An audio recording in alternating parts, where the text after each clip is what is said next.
talk of the data we want to measure, the main source of this data are also the SMEs and their associations. So I think on the data source of these documents, we need to really consider SMEs representatives to be part of the data source as well. This is important. I think it's the same which happened with other statistics. When you talk of PFED or when you talk of Zimbabwe Chamber of Commerce, they are also equally data sources, which feed into the main data houses. But we need to have that link so that we continue to monitor that data even at the level of the SME. That's my point.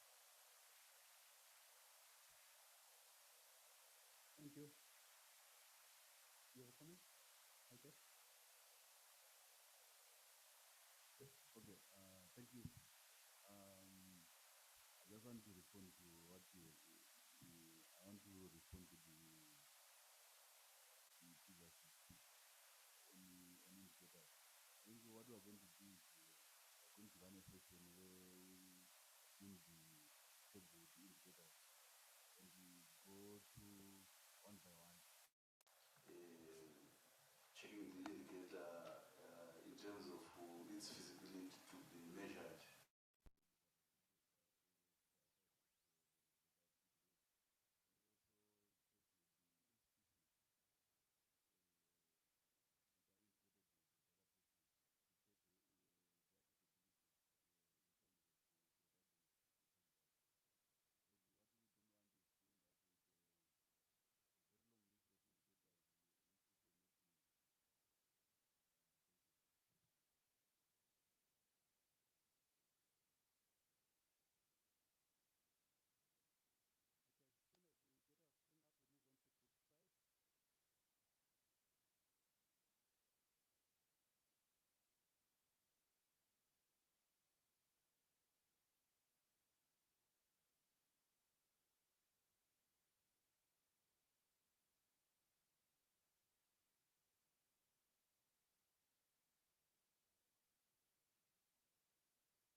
opportunities to consider in initiatives promoting access to quality infrastructure services, especially for informal SMEs led by women and youth entrepreneurs. So the group, as a group, the starting point was to define what quality infrastructure meant. And it encompasses access to operating space, which is well with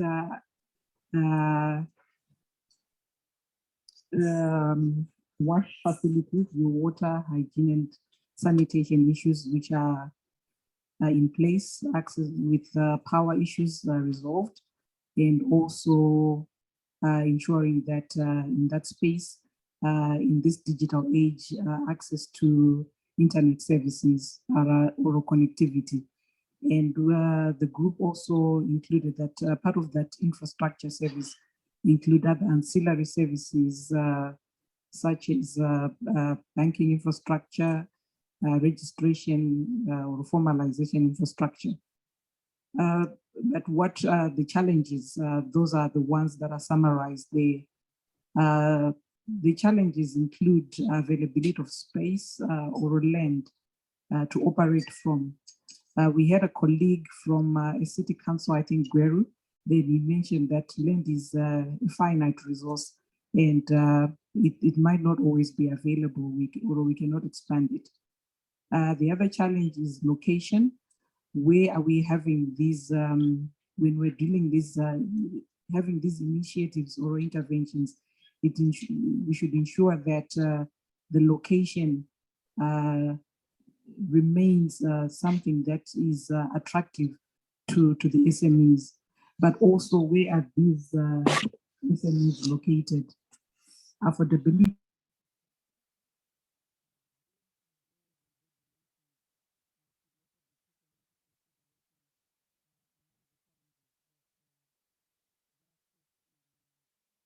Dealing with those initiatives. And there's also an aspect of misrepresentation or limited representation by of the associations, especially of women and youth and people living with disabilities in the decision-making process. And also in the decision-making process, there is also polarization among the stakeholders that views are also then being pulled apart, and whoever whose word carries the day might then take center stage instead of something being practical and pragmatic. There is limited social capital of the target groups. That sometimes when people are in the informal sector, and especially women and youth, they might be not represented at the decision-making tables.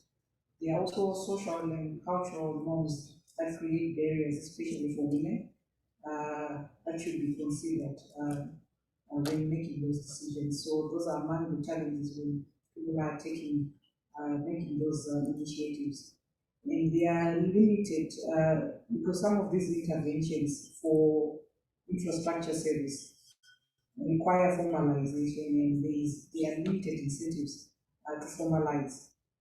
And sometimes when that work is being done or is being done, there's limited access to information and services. In the same vein, what are the opportunities? Devolution provides an opportunity for decentralization in decision making, making it less bureaucratic. There's an opportunity for participatory and consultative in inclusive planning, in initiatives, interventions, including the PPPs.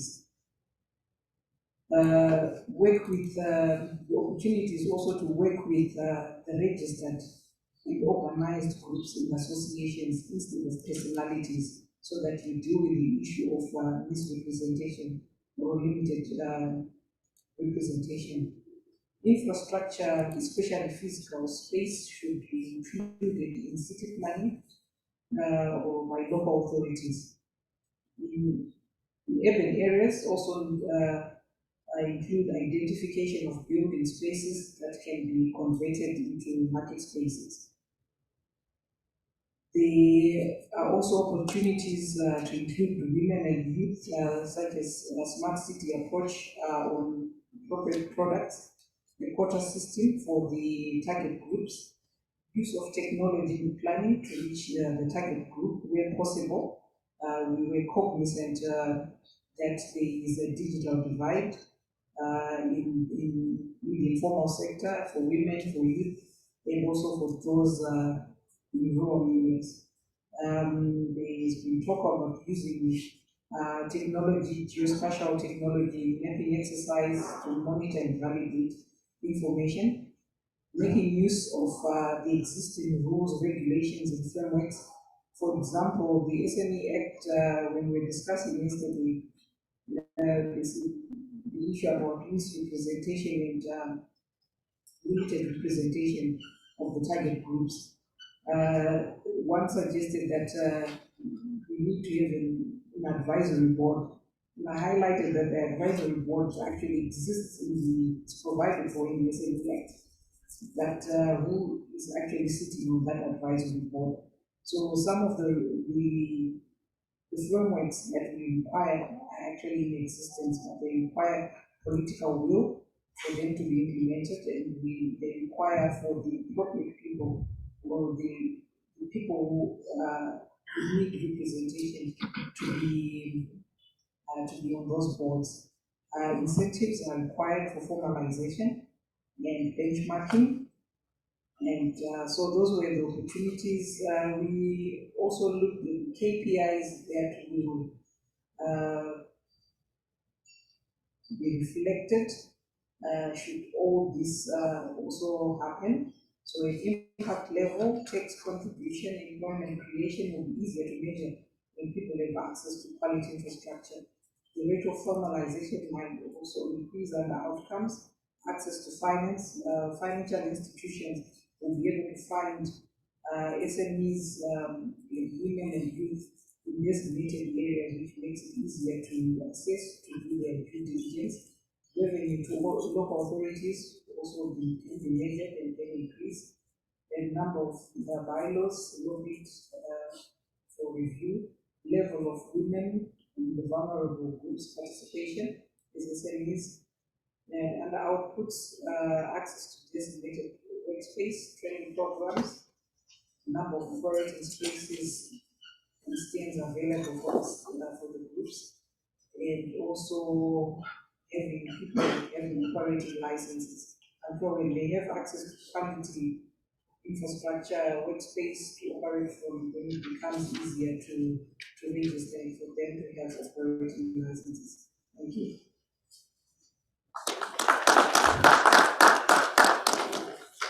Thank you, Group 5. Petitions from members of the group, if any.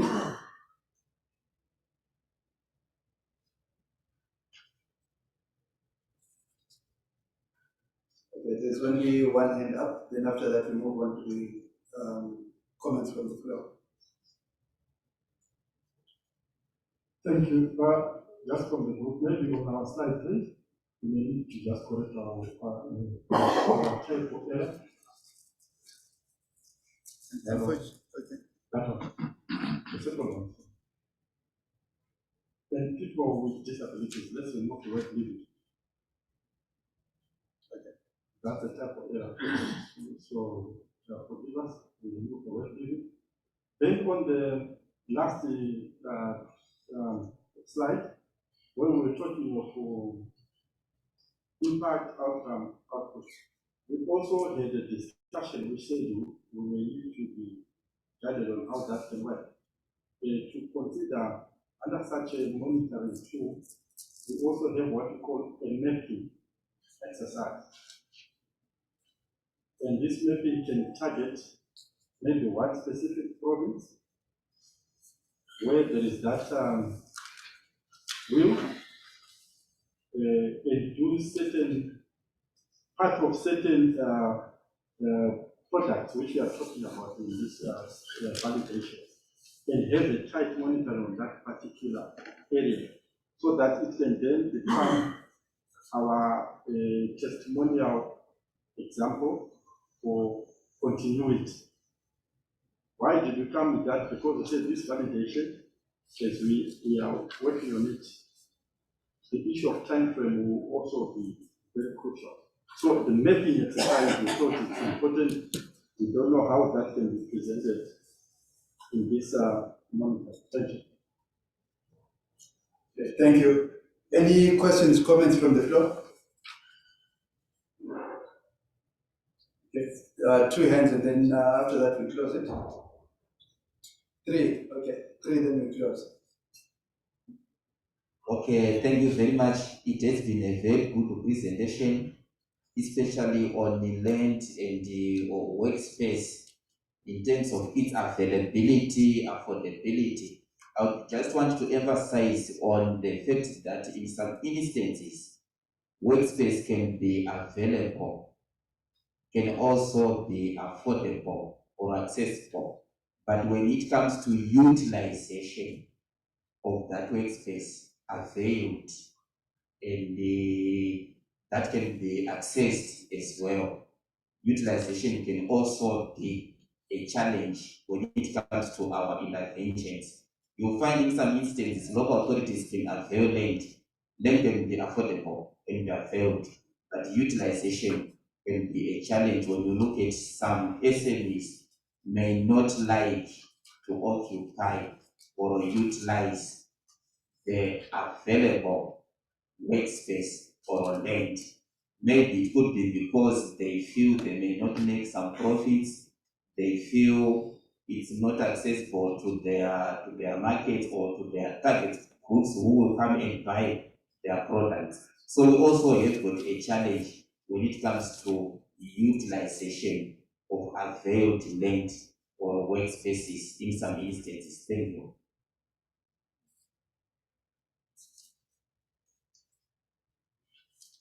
Also on opportunities, I missed the issue of development agencies which are supporting the establishment of SMEs. And I take, for example, we have the Urban Resilience Program, which is being supported by USAID in other provinces. And they are moving in volumes in terms of establishing SMEs, and that is a favorable environment which is being created. And also, I missed the issues of availability of banks. For example, we do have the Power Bank, we Zimbabwe Microfinance Bank. We also have Smedico, which are also giving a favorable environment for SMEs to access financial services.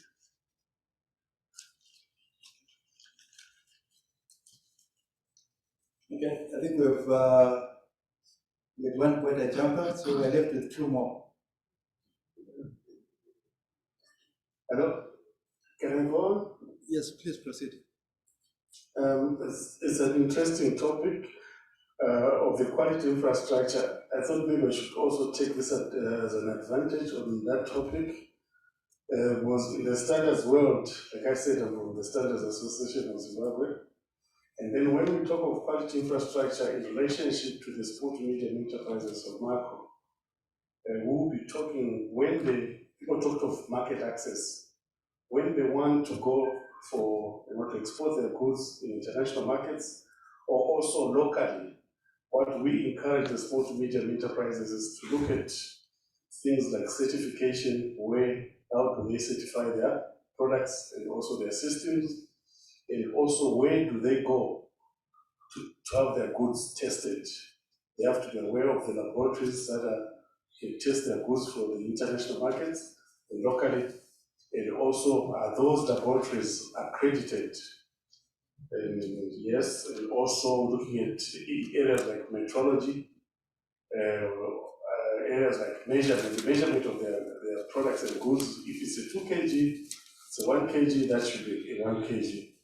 Those are the areas that we look at. And also, they have to understand the technical regulations, both locally and also in the international markets. And obviously, this will lead to coming up with the quality of their goods and services. Thank you. Okay, thank you. I think there was one more hand on the left side of the room. Yes, the champion from Bulawayo. Thank you for those practical challenges and opportunities. But also I want to add on another challenge. The mobility of the sector or the sectors themselves. It's a challenge, maybe not only to the MSMEs themselves, but also to local authorities. For example, you get infrastructure in brick and mortar just in the vicinity of a shopping center, because as planners we say we need to put MSMEs where there is a lot of traffic. But you put brick and mortar, whether it's a fruit and vegetable store, whether it's a service industry, you put it just in close proximity to the shopping center. But you get MSMEs preferring to go in front of the shop, leaving that infrastructure. It's a serious challenge. So now it is even also this mobility, it is forcing local authorities to say, should we trust MSMEs enough to provide them with that type of infrastructure? Because the sector is so mobile that any external factor, it will then lead to a serious people migrating to other spaces and leaving that brick and mortar infrastructure. So the opportunity, of course, there is to say what we are doing, as the City of Bulawayo was saying, maybe it's high time we use these prefabricated type of infrastructure, which can be removed at any point in time should these MSMEs decide to live and occupy other spaces. So that's a challenge for both the stakeholders. Then, of course, there's the opportunity for master and local plans. In our city planning, as we do our master plans and local plans, we consult. But you hardly get MSMEs represented in these key meetings. A master plan and a local plan, it will be advertised in a newspaper. The consultation, they will be sent to all, like if it's the City of Bulawayo, we use the City of Bulawayo, the Facebook, we use the WhatsApp platforms through the councillors and any other leadership. But when you get to the actual day of consultation, you don't get MSMEs representing. But later on, they will cry that there are no spaces provided for them. Similarly, also during the budget periods, you don't get MSMEs coming in their representatives. So the opportunity now is to say, this thing called master and local planning, it's not a dragon, it's not something that is fearful. Let's be part of it, so that we can easily identify the land and question where is the land for MSMEs at master plan level? Where is the land for MSMEs at local plan level? So that when it comes to layout plans, we know that every shopping center will provide some space for MSMEs. Then, of course, the other opportunity there is that of densification. Those MSMEs that can coexist together without any challenges of one being on top of the other in terms of space, let's densify. I think it's an opportunity for local authorities to densify and utilize the smallest space available to occupy or accommodate as many MSMEs as possible.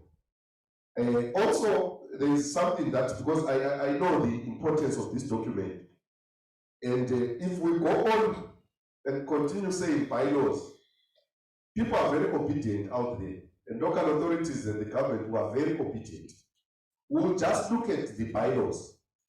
But how about we say the regulatory and policy framework? Because it will then speak to policies, it will speak to MOUs, it will speak to those things. Because if we just focus on bylaws, it's not only a bylaw that guides MSMEs in the urban or in the local authorities. Finally, we've got our industrial spaces. Also, I want you to look at the mobility there of the industrial spaces that have been left by other companies. And these are owned by private players, predominantly owned by private players, with a few being owned by the state and the local authorities. An opportunity that is there is to say, engage. I think Ubaba Dlomo will concur with me. When in Bulawayo, OKMAT comes in to say we have got space, huge space like this. Then ILO and other organizations says we've got the fund to demarcate or to make sure that this space will accommodate 20 or 30 MSMEs. Because we've got quite a number of, especially now, you know that it was affected by a lot of issues, and most of our industries are vacant.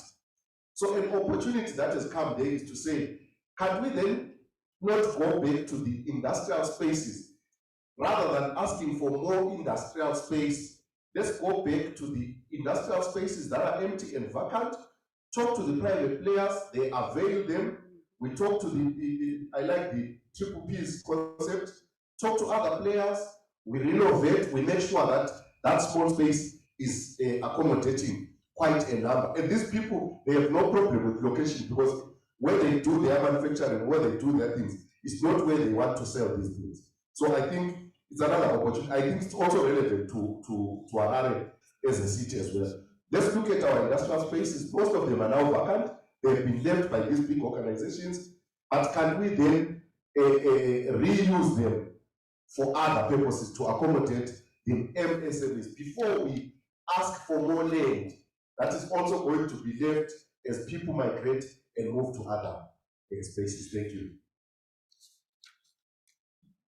Okay, thank you. Right, so we've had presentations from the 5 groups, lots of content. I think a lot of it re-emphasizing the themes that we had already raised. An additional theme coming up about needing to look at the extent to which there is support available for MSMEs. So probably that adds to the number of things that we need to take into consideration. Now, given that we have more time on Thursday and Friday to revisit some of the issues that are coming up in terms of the practical actions that can be taken, I would like to then use the remainder of the time available today to come back strictly to the monitoring framework, get some reactions from the ministry in terms of how they feel about the suggestions. Any reflections that they have, we'll also give the consultant, Dr. Mshoga, an opportunity to share some reflections on what he may be able to take forward from the discussion. And then I will open it up again for discussion. So shall I ask the ministry to make some interventions or reactions? Thank you.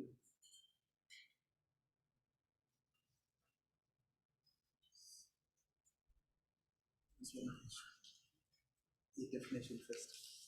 It's the definition first. Yeah.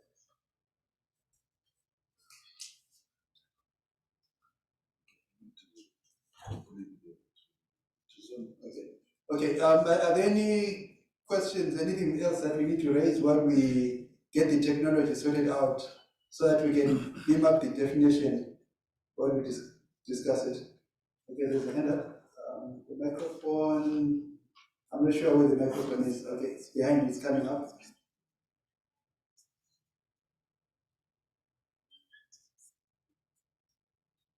Thank you, Chair.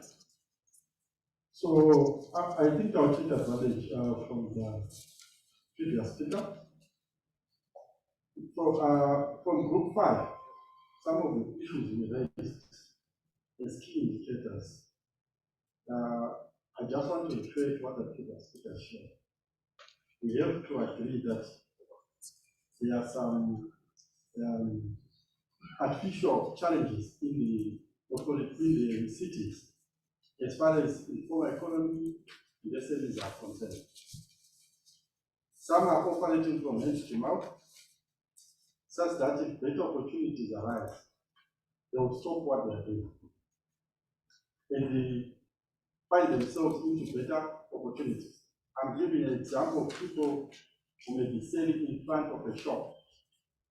selling vegetables, you know, an order of $5 to $10, spend the whole day. It's a hand-to-mouth project, where if an opportunity arises for that person to do a better project, certainly they can migrate to a better project. So I'm trying to say, let's have that consideration. We can also make it a key indicator to monitor how people will be migrating even from the streets or those front of shops as they graduate to become better people. So I want it to be clear that these are artificial challenges. It's not anything permanent that one would want to be in the streets forever. Number two, I also want us to consider, we also shared on the issue of a master plan. The people we are talking about, sometimes they don't have time to look at adverts on the Facebook or in the newspaper. They are busy hustling to make a living. I'm mainly focusing on the informal economy players.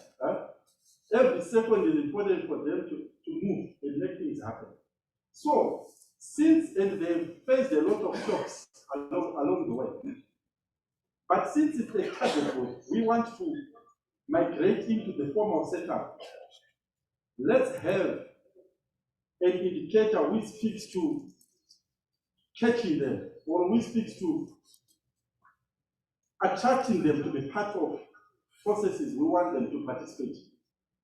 For example, I think yesterday we talked of organized association. So when, for example, the local authorities put up an advert, you have a database of the associations you are working with in your area. Just also forward such a message to the leader of that association. We are having a master planning meeting. Make sure you are represented. I think if that happens, certainly you get representation.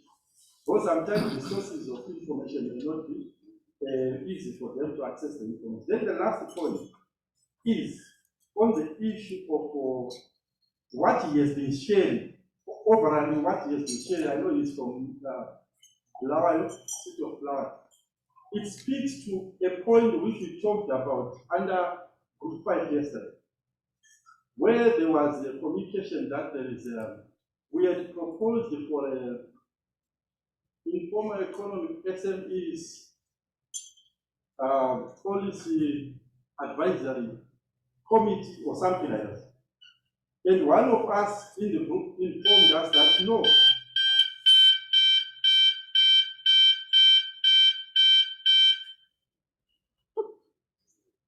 One of us. Okay, that means the ministry is ready to speak. Okay. 30 seconds. One of us informed us that such a committee is there. And we asked which committee is it. And they even referred to say it's even being provided for by the Act. And we then said, who sits in the committee? There were no answers to that. So now we are saying, suppose that committee then is existing, and we have key players, for example, the city authorities who work with these informal workers traders in that committee, and associations who represent informal workers traders in that committee. It means when discussions are done and any indicators or monitoring frameworks are put in place, we can have better results out of that because there is representatory participation. Thank you.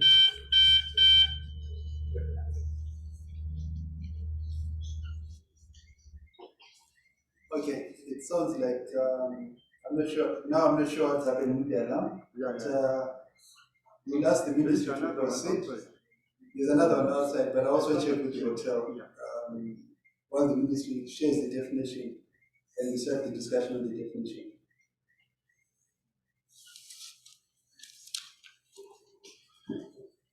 Okay, thank you.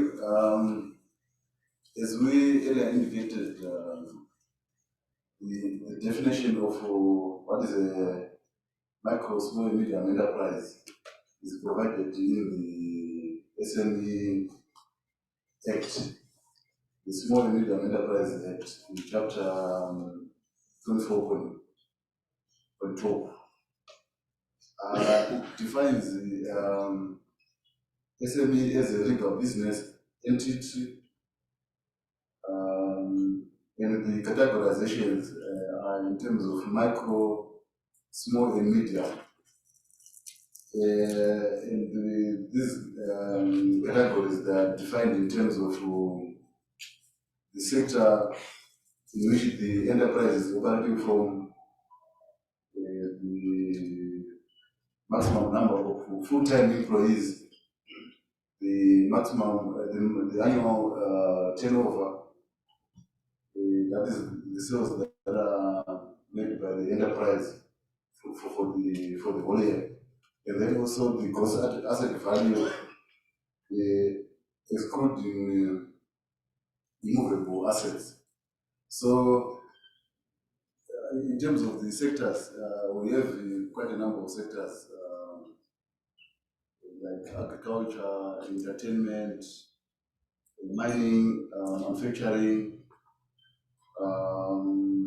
energy, construction, financial services. And then in terms of thresholds, those are the thresholds for micro, small, and medium. So, for example, an enterprise which is in agriculture, having employees up to 5, annual turnover up to 30,000, and then the gross value of assets, excluding immovable property, up to 10,000. That enterprise will be defined as a micro enterprise. Okay, those values are in USD terms, right? So you can also see for the arts, entertainment, culture, education, and sport sector, those are the thresholds.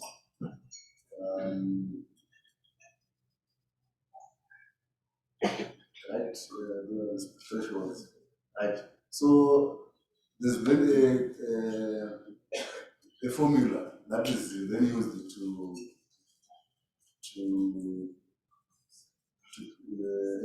calculate where an enterprise falls.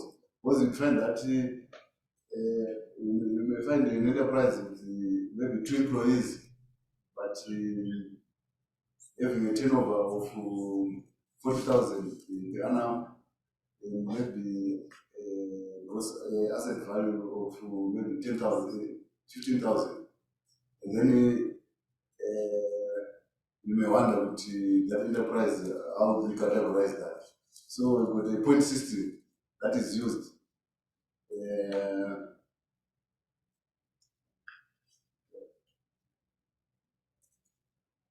okay, so this is the point system that is used. You check the variable. So, for example, if you take maybe an enterprise in agriculture, if that enterprise has got maybe 2 employees, then it means that when we are scoring on under that variable, then indicate 0.1, and then we go to another variable, and then check the magnitude of that variable, and then give it a point according to whether it falls within the micro, small, or medium category. And then after that, we'll then do the summations. So if an enterprise is okay, if the total is from the band 3 to 4, that enterprise will be classified as a micro enterprise. And if you disclose any point between 5 and 7, it will be a small enterprise. If you disclose between 8 and 9, it becomes a medium enterprise. And then anything above 9, that come and becomes a corporate. So I've done some scenario analysis here. let me just share the Excel sheet which I have.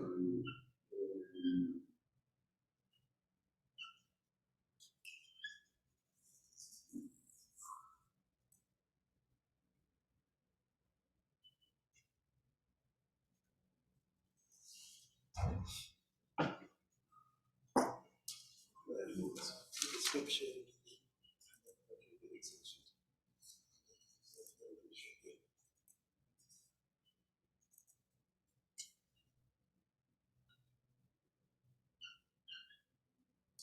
I don't know if you can see from.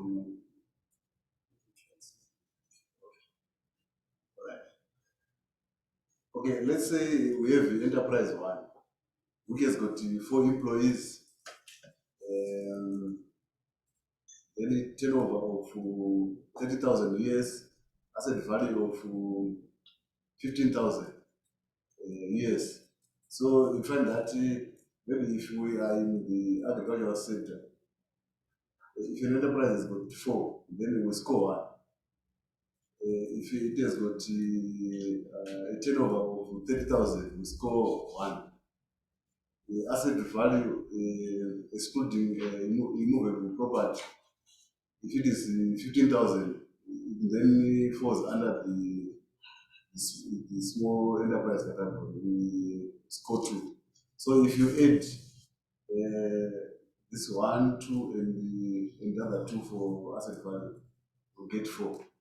So that enterprise becomes a micro enterprise, because it may fall within the range 3 to 4. That's for micro enterprises.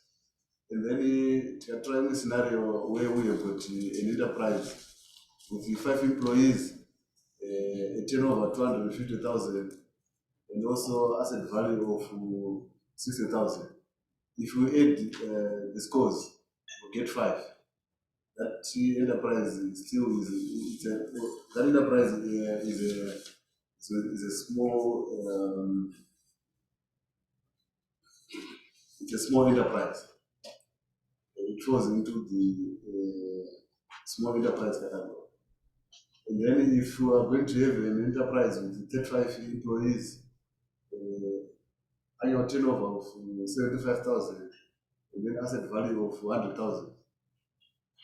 If we score each variable, then we get a total of 7. So it means that that enterprise is a small enterprise. So this is how we categorize or define what is a MSME. So I don't know if we have got questions. Yes. Thank you, Jabbar, for this. One big debate that the international community is having currently is the issue of unpaid work as it regards to women in particular. In your definition here, you seem to only emphasize on paid work. So what about all those enterprises where women's work is not being recognized? So basically, you're not capturing it. Yes, according to this definition, they are not captured. Even also the part-time employees are not considered. Also casual. So it only includes full-time employees. So, but for the purpose of the framework we are trying to put together, maybe it would be useful, while you might still want to capture the official definition in terms of who you are targeting or who we're trying to understand the sector. It will also be useful maybe to also reflect the current discussions globally on unpaid work when it comes to women in particular. They're doing a lot, including their contribution to the GDP. But if we fail to capture them, even in a framework like this, it means the contribution of women to the economy still remains underappreciated. So is there a way for us to include unpaid family workers under the way number of employees instead of number of full-time paid employees? You can have that, it stays, because that's what we capture. But you can also have number of full-time or part-time unpaid family employees. It gives you a second way to capture the full breadth and scope of the MSME sector? Okay, it's quite noted. Effectively, we're also tracking those variables. Maybe Madam Yamba can also consider that, and also then assist. For example, in the SME survey, which we are almost concluded, we check those variables.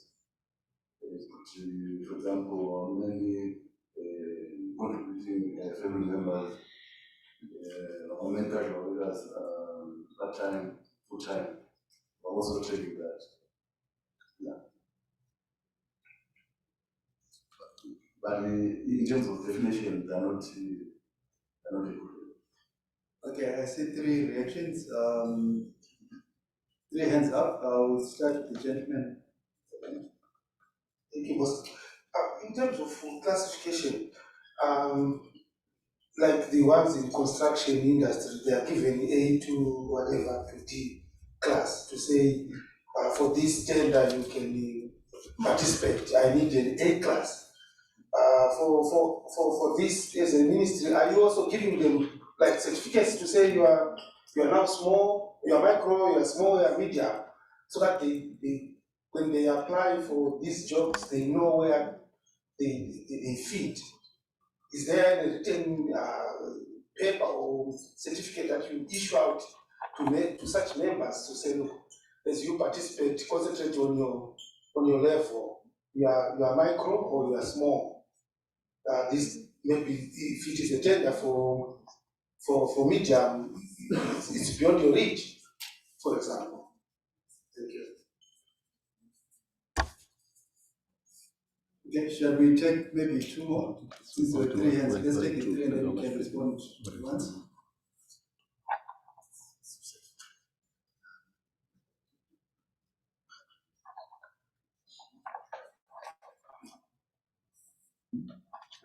Thank you for that definition.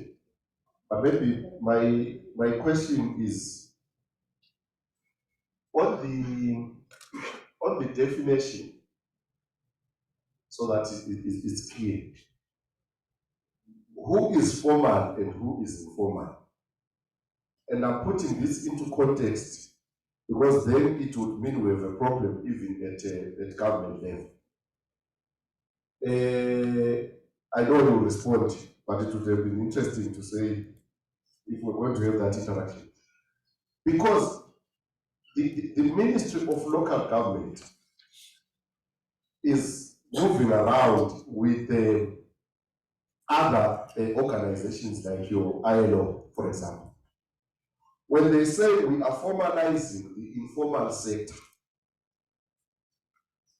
to us, the data that they are getting is the data of these vendors, street vendors, these people who are in the factory shells. Fine, I think on size we agree on the less than 5. But the challenge comes on those that you say formal and informal. It would seem from yesterday, the definition of an informal is someone who is not recognized by the local authority or who doesn't have a license. But when ILO and the Minister of Local Government talk about formalization of the informal sector, they are saying they want to grow these street vendors that we have recognized, that have, because there is no way we can have database of those that are illegal. If I want you to note a challenge there. Because as local authorities, we don't have the database of fine, we might have done a research to say we've got a lot of people there in that street, we've got a lot, but as to who is there in terms of their names and everything, we don't have. So the challenge now comes in the formal and informal sector. That's where I think we have where we differ with but it would seem it's 2 ministries. So the Ministry of Local Government, it speaks to those that are of course less than 5, but that have not yet attained maybe some of these attributes. But it would seem from the Ministry of SMEs, what is the difference between an informal trader and a formal tractor based on your definition? Because I think this is where we have a small challenge. Thank you. Okay, let's take the third one and then we'll get some reactions. Thank you, Chair. I think firstly, I would like to appreciate the effort of the ministry to try and bring together what used to be a dividing line of SMEs and the informal economy. That effort, we would like to appreciate it. It's very important and we have to note that. And number two is, under the definition which you have presented, I think we need to also, I'm referring back to the indicators, Mr. Facilitator.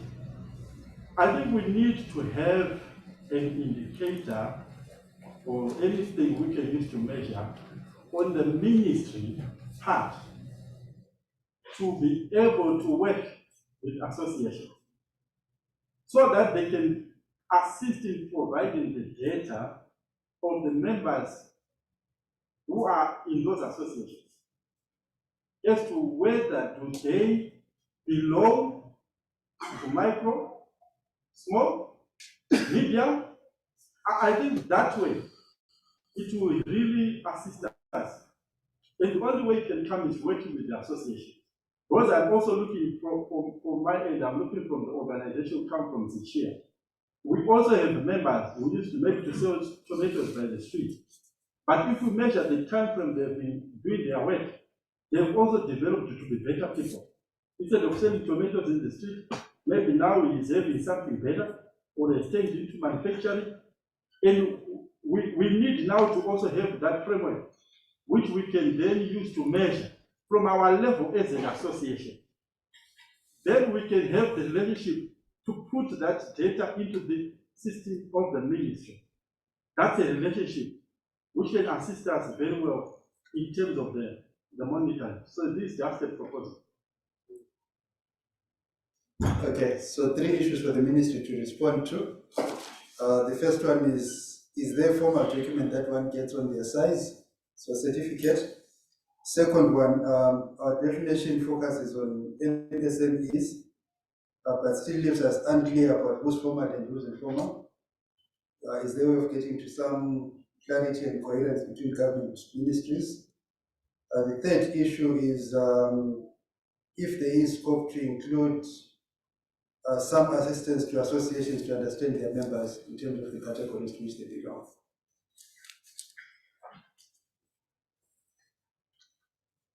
Okay, thank you. I will respond to some of the questions and also maybe you also respond. So for the first question, we are not giving certificates to show whether an enterprise is small, is micro or small or medium. We are not giving certificates. So maybe it's up to the stakeholders when there's need to then do those categorizations, to use the act to then determine whether an enterprise is micro, small, medium. And then the other question on definition, from my understanding, the issue of formality or informality, basically we are looking at does the enterprise follow the laws of the land?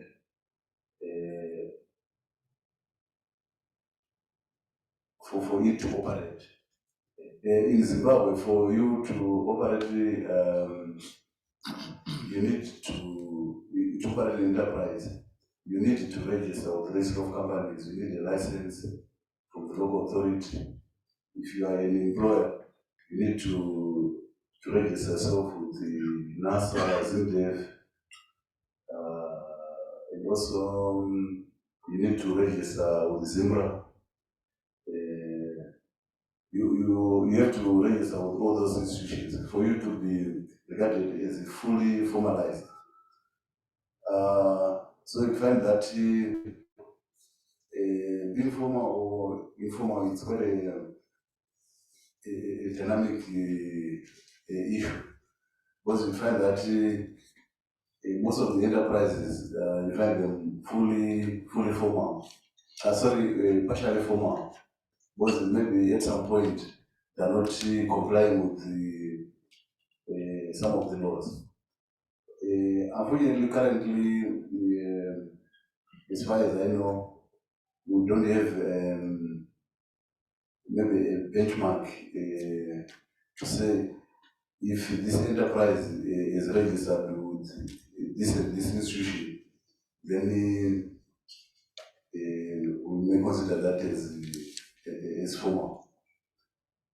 But as I said, for an enterprise to be fully formal, it has to be compliant with all the business regulations. So this is my contribution for now. Thank you. Okay, a few more hands up. Shall we start with Ms. Banko? And then we'll come to Mrs. Brandon. Okay, thank you, Mr. Director of the meeting. I just want to maybe share or maybe make an input in terms of formal, informal, as well as how maybe as a country we can harmonize the work of the different agencies and stakeholders around the whole SME sector. And one of those is to, I mean, my colleague from the ministry talks about registering all the different agencies, which in itself is a big challenge to a lot of our SMEs, and in itself becomes a hindrance in terms of formalization. And I believe we all appreciate that effect that once an entity is formalized or fully formalized, as he says, it helps to increase the tax base for the nation. Because once he's ZINRA compliant or she's ZINRA compliant, we know that now they're able to put taxes there. Once he's municipal compliant, he is paying his licenses, etc., etc. But I think in terms of harmonizing and making sure that our database and the framework really is able to work effectively, why not look at a unique identifying number for each SME?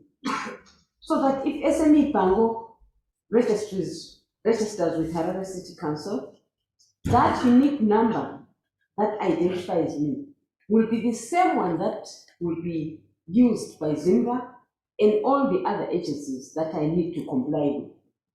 In that way, in terms of the framework, we are able to say, we track, yes, she's here, but she's not here and she's not here. And then how can we make sure that she's able to be there? But also look at how we can harmonize the whole idea about formalization. And the definition itself, I think there's a question or two that has been raised. The definition itself, you'll find that in reality, some enterprises will grow and achieve the figures that were being, put up there to say, if your sales are this, if your employees are this, and they will still remain informal and not registered. And to them, they will say, I've grown because my sales are growing. I've grown because my number of employees are growing, but I will not bother myself about registration. So how can we make sure that we capture that kind of an enterprise and make sure it becomes part and parcel of growing the tax base, but also of complying with what needs to be complied with? But what I seem to hear coming from the SMEs a lot, as someone who works with SMEs, is that there is a lot of registrations that we have to do. That in itself is very costly. Costly not in terms of the dollars that they have to pay, but costly in terms of the time that they have to spend trying to get registered. So how can we really have a think tank as a nation where we have people who sit down to say, can we ensure that the bureaucracy is done away with, we simplify the processes for SMEs to register? Because when we really look at it, our country is not being driven by SMEs. Most large companies have closed down. And the SMEs are the ones that we really should be mothering and supporting and ensuring that they grow, because that is our future, or if not our current tax base. So in all honesty, I think if we, particularly driven by this framework, why can't we have a committee or whatever you want to call it, People who can sit together and say, how can we harmonize as a nation? How can we plan together to make sure that we don't destroy this egg, that this whatever bird that is laying the golden egg now for the nation? Because if we don't support the SMEs, the tax base is going to go weaker and weaker and get dry. And what are we going to do? So that's my contribution. Thank you so much. Thank you. Mrs. Spandas next. Thank you, and I fully concur with these remarks. One component of our project, I think Clark will touch on this tomorrow, is how do we empower policymakers to have a clear understanding of the MSME sector. So we hope that we'll expose our policymakers in Zimbabwe to those countries that have been successful in lowering those barriers, or eliminating those barriers that you highlight, and they've simplified those processes. We believe that learning from others who have done well will help the country to move forward. So we will have some targeted interventions where we target our policymakers for them, I think, to get to that point. My second point is, as a market framework, it will also be good. Of course, in the law you use legal. Is legal the same thing as formal, right? So why don't we also have an indicator which captures the level of formalization? So we can say compliant full formalization. We list all those entities that you mentioned, Zimra, whatever. If somebody can tick all those boxes up to the local authority level, then we say they are fully formalized, right? If some, maybe they might tick 2, 3, then maybe they are partial. And if they don't tick anything, they are not formal, right? It gives you an idea of the impact of those different entities, how the cost of doing it. Should I leave Mashingo to come to a right register and maybe spend a night or two? That's a significant barrier to somebody who's trying to, to do business. So the cost of doing business for MSMEs needs to be reduced. But as a framework, you can learn as a policymaker the impact of having all these entities. So having some education there, I think it will help us move forward. Thank you. Okay, shall we start at the back? I see one hand right at the back, left corner. You can get the microphone. Thank you. Interesting discussion on IP nations. I just wanted to share that there is quite a huge body of international standards, which I think we need to go back to guide us in terms of how we define things. So in terms of process, I would recommend that perhaps at the end of all of this, we are guided, for example, by the International Conference of Labor Studies. Quite a lot of all these definitions that we are reflecting now, the study significant level of clarity in terms of what is what.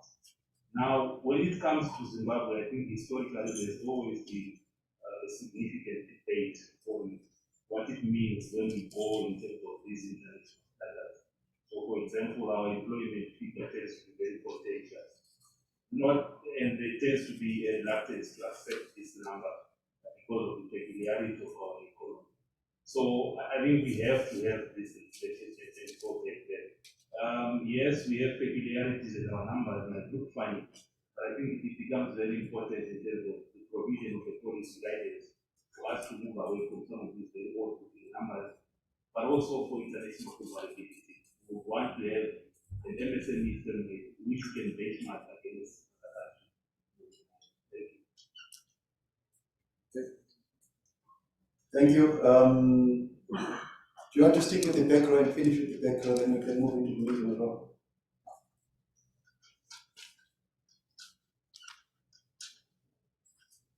Thank you very much.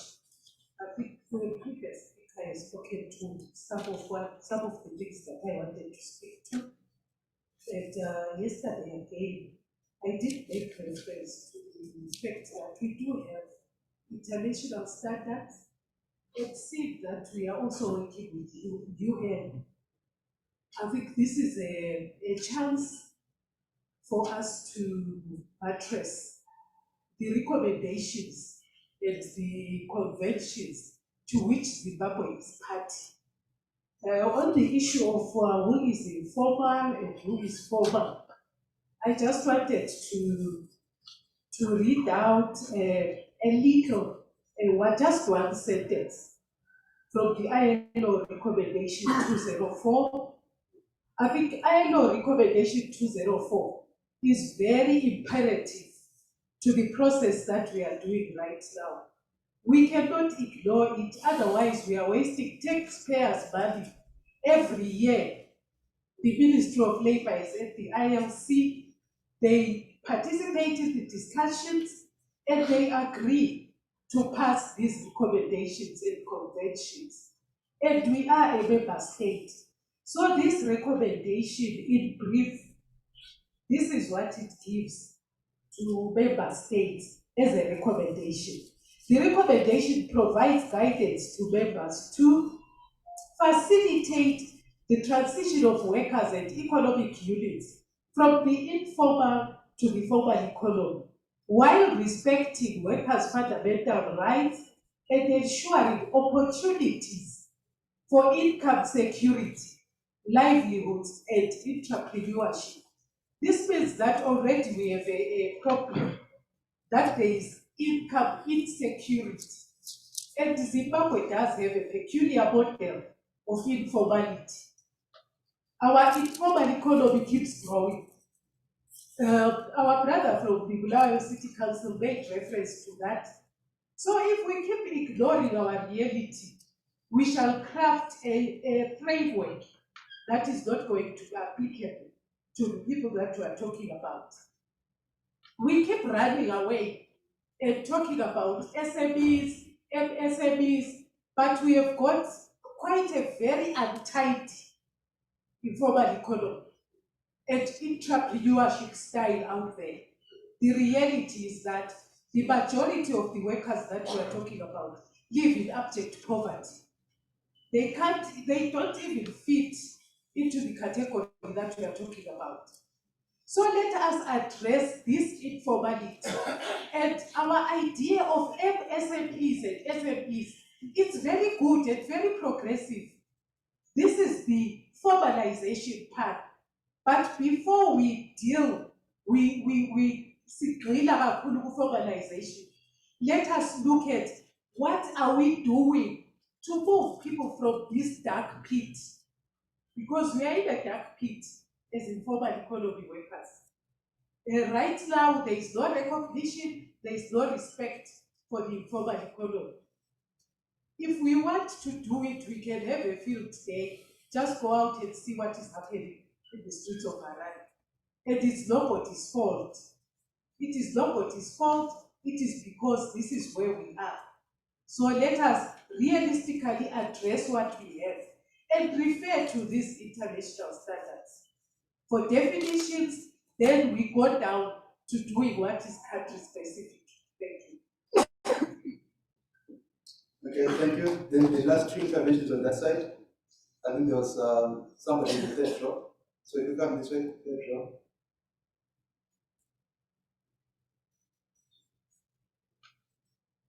Thank you very much, Director. I held back, and fortunately, our colleagues here have shared a lot of things that I also wish to share, but I held back hoping this is Thursday rather than now, following to your advice. And we are looking for a way to get this together, because there's a gap that clearly exists, but if we continue on it, we may be looking like a real deviation. For me, the definition looks okay. We can understand it, but it's no way. The framework sounds like it's in a good path, but it appears it will not take off. Clearly, there's a gap somewhere, and I think it has got to do with the other agencies, because the framework relies purely on secondary data, but the people who generate the secondary data are the systems that need to be strengthened. I was saying, I think this might really need to go to Thursday, so it would be okay for us to come back to see what needs to happen to the various agencies that are referred to within the framework. Otherwise, this gap if it is not addressed, and that's where probably is what needs to be strengthened, a particular funding that groups those people, harmonizes right from the top, the direct instruction, and then things like that. But as I say, we are holding back because Thursday is where you say we need to really deal with this. This needs to be done. The gap remains and it's starting with here. Thank you. Thank you. Okay, one more in the front row. You can use the mic in front of you. My name is Patan Lalazi from Zechia. I'm a PWD, which means that I'm a person with disability. I think we are leaving people with disabilities behind because I understand that this workshop started yesterday and there was no one who was disabled. And these days it is being said that leave no one behind. We are also informal workers. We also have so many challenges which we are facing. So I want to urge you not to forget people with disabilities. Thank you. Thank you.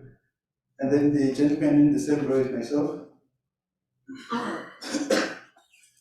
Thank you very much. Let me just compliment what is the other is that's Peter, like I said, about the issue of where are we coming from, where we want to go and how.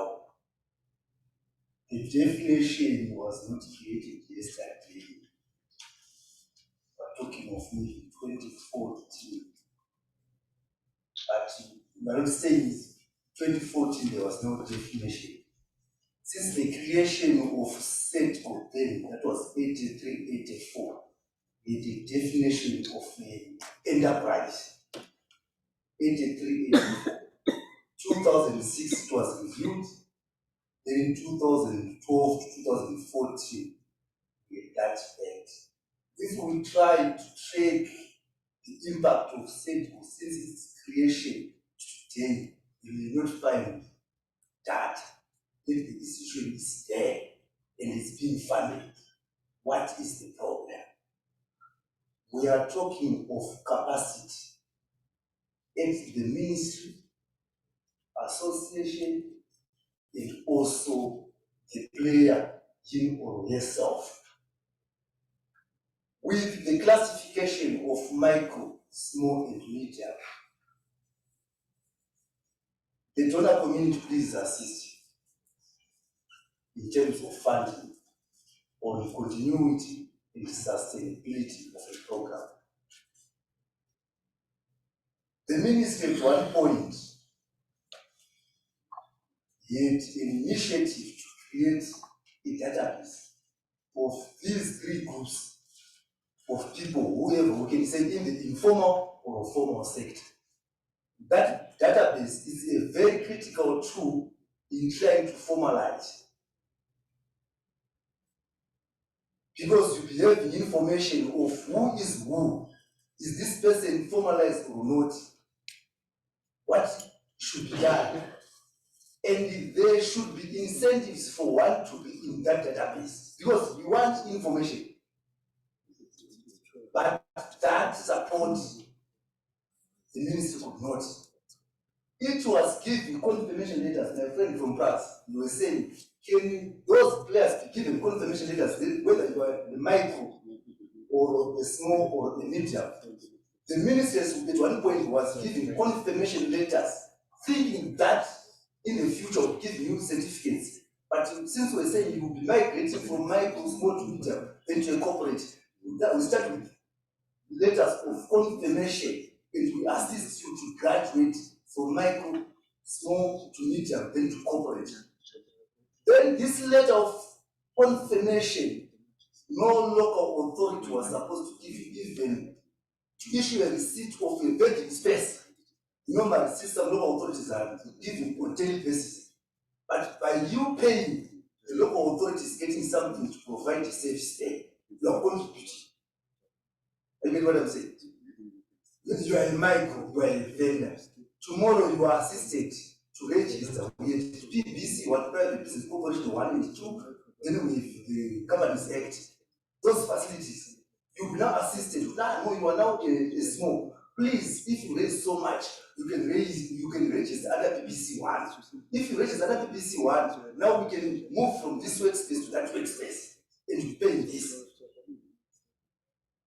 All the players, similar, at one point, we said we will not give you a tax clearance when we don't know whether you are a micro or you are small or a medium. Go and bring a letter of confirmation from the ministry for you to submit your tender or whatever.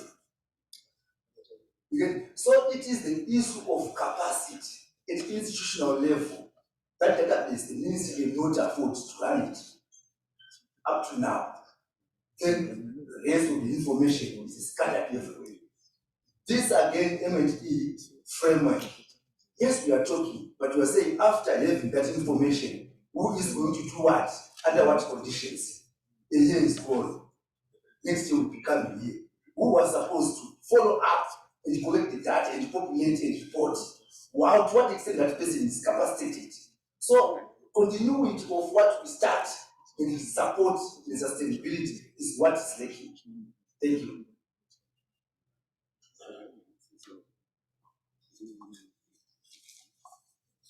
Okay, it looks like I'm in trouble. There are more hands coming up. And Mine is a proposal. yours is a proposal. Can we finish on this side and then we'll come to the proposal?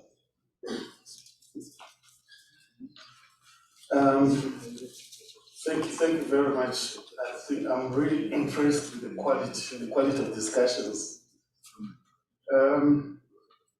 I think I would want to propose, I think in the Standards Association of Zimbabwe, as you know, we also certify both on the product and systems on formalized organizations. So we really love those organizations that are not formalized to be formalized. But I think we need to come with home-based solutions and come up with our own standards that will also cascade and go up to the maybe aligned international standards. And like Nyerere said at one time, he said you cannot put a heavyweight with a lightweight. Yes, there are certain standards that are international, international standards. So I'll give an example of the gap, the global gap.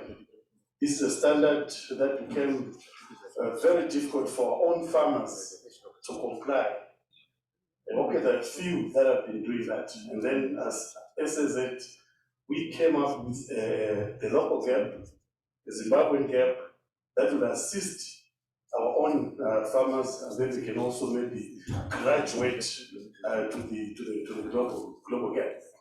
So I think we really have to maybe, I think my colleague can come in. There are a lot of proposals, a lot of good suggestions that have come in.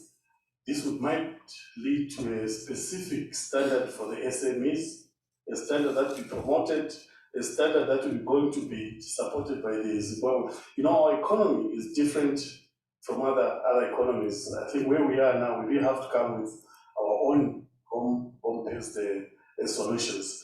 And then coming to the issue of the definition, I think this is one of the, even from business schools, it's been quite a hot issue from country to country.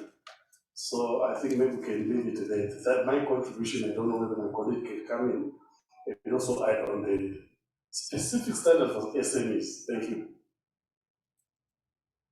Okay, thank you. We'll take the last comment. The contribution, you promised to have a contribution. I hope it's going to be short. It's a proposal. Proposal. Yes. Chair, here in the discussions here, I think you agree with me that from the association, from the former economy or SMEs, we have a lot to share and which we think should be covered even in this migration process.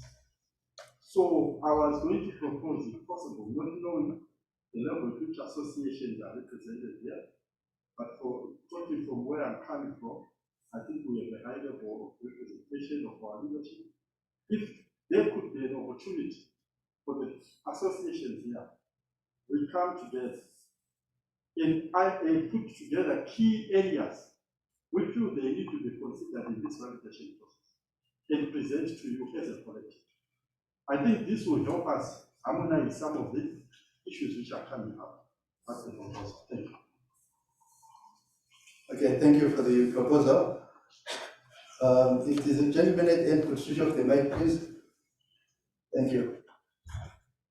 Okay, so I'll give my colleagues some time to think about the proposal, and then we'll respond to that proposal later. But in the meanwhile, let's keep in mind that we still have Thursday and Friday to get into the nitty-gritty, right? So our aim for this part of the workshop was to look at the monitoring framework. We've had lots of discussions, we've come up with additional themes. We have places where some have been put as data sources where there may be questions there. We've suggested a number of indicators. So there is some additional work to be done. So the idea is for us to now project that framework so that we can have another look at it. And Dr. Mshonga, to the extent possible, is going to indicate what modifications, what considerations may be made in improving that framework based on the issues that we've received. It's not going to be something comprehensive because it's something that is also been caught off guard on. But as we leave this process, we already have clear indication of the things that have come out. A lot of the issues are very easy to cluster actually. The themes, I keep counting them. Now I think there are about 9 themes. And all our discussion in the various sessions, we keep going back to the same themes. So it should not be too much of a challenge to then incorporate them. What will then happen from there is we'll then get an indication from the ministry in terms of the way forward after Dr. Mshonga has spoken. And then on the basis of that way forward, we can then proceed and maybe share some information about Wednesday, Thursday, and Friday. If that is in order, then we can proceed to build the framework, and Dr. Mshonga can speak to it one more time.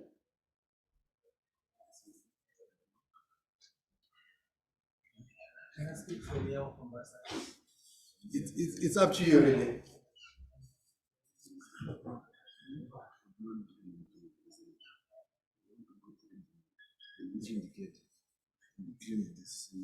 Okay, my apologies, I've misled you. It sounds like Dr. Mshonga is not the one to do it.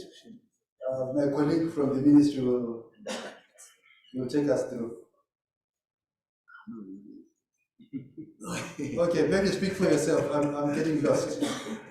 Okay, the process I'm really suggesting is to go through each and every performance indicator and like clean up that matrix so that we have confirmation from various stakeholders in terms of their capabilities of providing data where they are indicated as data sources.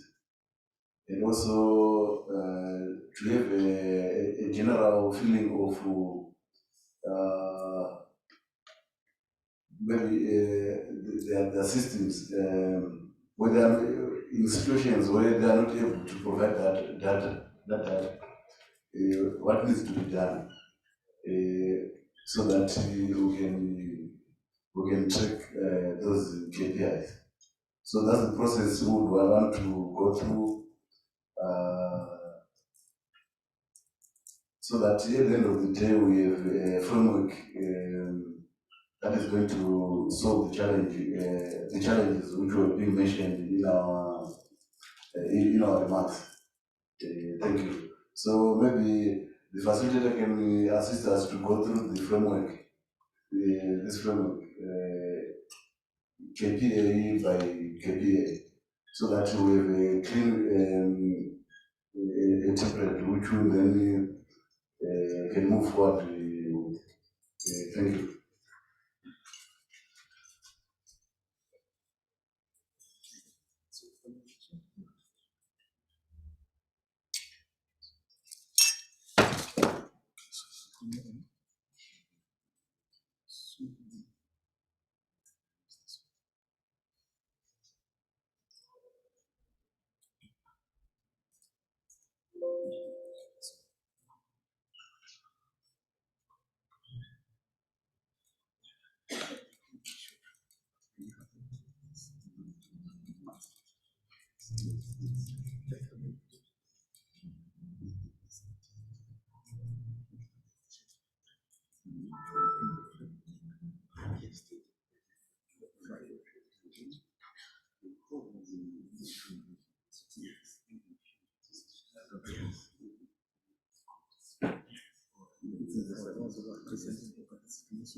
Okay, so we'll start going through the framework. When Dr. Mshonga is back in the room, he will take over and take us through the modifications.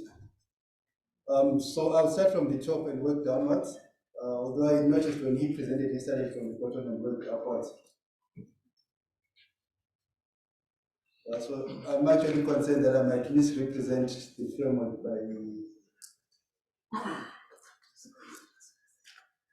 So we have MSME's contribution to total GDP, and the definition and description says the level of GDP contribution by MSMEs to the country's total GDP. The calculation method is calculated by Zimstat, unit of measure percentage, and the data sources, it says Zimstat and Ministry of Finance. So our question there is then, So our question here is it Ministry of Finance which is the direct source of Zimstat? Maybe you can confirm for us, Madam from Zimstat.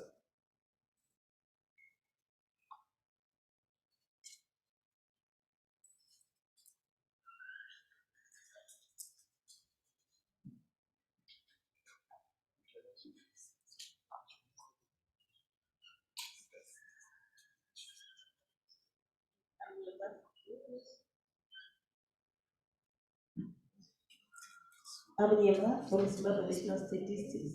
I think the Zimbabwe National Statistics will be able to provide the GDP for the MSMEs. It's not the issue of the ministry. I think it seems that will provide the GDP.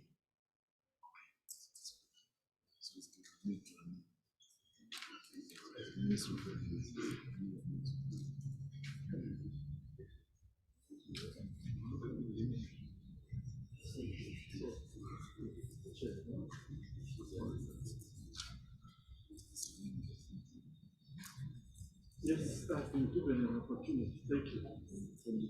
So, Chair, so our document is gone. But this is the point I earlier on raised. We had agreement, Zimstat has to provide the data. But we have also talked of devolution as a test. And this data is also coming from those provincial centers. We agree, Zimstat will provide the data, that's the main statistics center for the country. But we have to also make sure we put a clause which speaks to how it can also relate to the key players to get the quality data. This is what we are trying to say. Because that teamwork is what can give us proper results. If Zimstat develops a relationship with associations, Zimstat can easily get information from associations.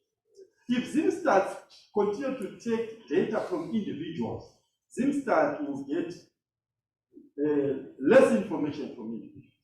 Associations, authorities plays a crucial role to assist Zimstat to get quality data. So we are requesting or encouraging that let there be a clause which speaks to that relationship. Because if that relationship is not there, we'll continue to have gaps. It's just a submission, nothing else in the submission. Okay, what we are saying, Ms. Malaya, is it's noted, but you know, Zimbabwe has got a way, they've got a way on how they calculate the GDP. Okay, let me just finish. They've got a way they do the calculations to get the GDP. And from my understanding, it's out of submissions that are received from various stakeholders. I'm not sure if MSMEs are also part of that. If there's need to then involve you in the calculations, you'll be welcome to that platform. Thank you. That's the case. Thank you. Just one question for the lady from Zimbabwe. I just wanted to know, has Zimbabwe been providing this MSME's contribution to total GDP in the past years? Or is this going to be anything altogether?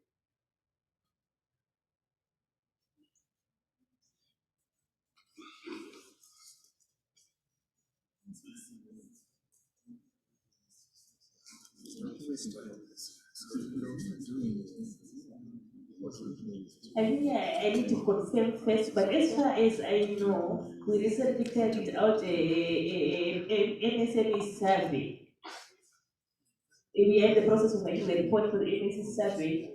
So from there, we are going to calculate the contribution of GDP of MSMEs to the gross domestic product. For the issue of if Zimbabwe was collecting collecting information for MSMEs for the contribution of the GDP loan banks, no, I don't know. But what I know is we carried out an MSME survey, and from that survey, we are going to calculate the contribution of MSMEs to the GDP. I will confirm with my boss if Zimbabwe was doing that before.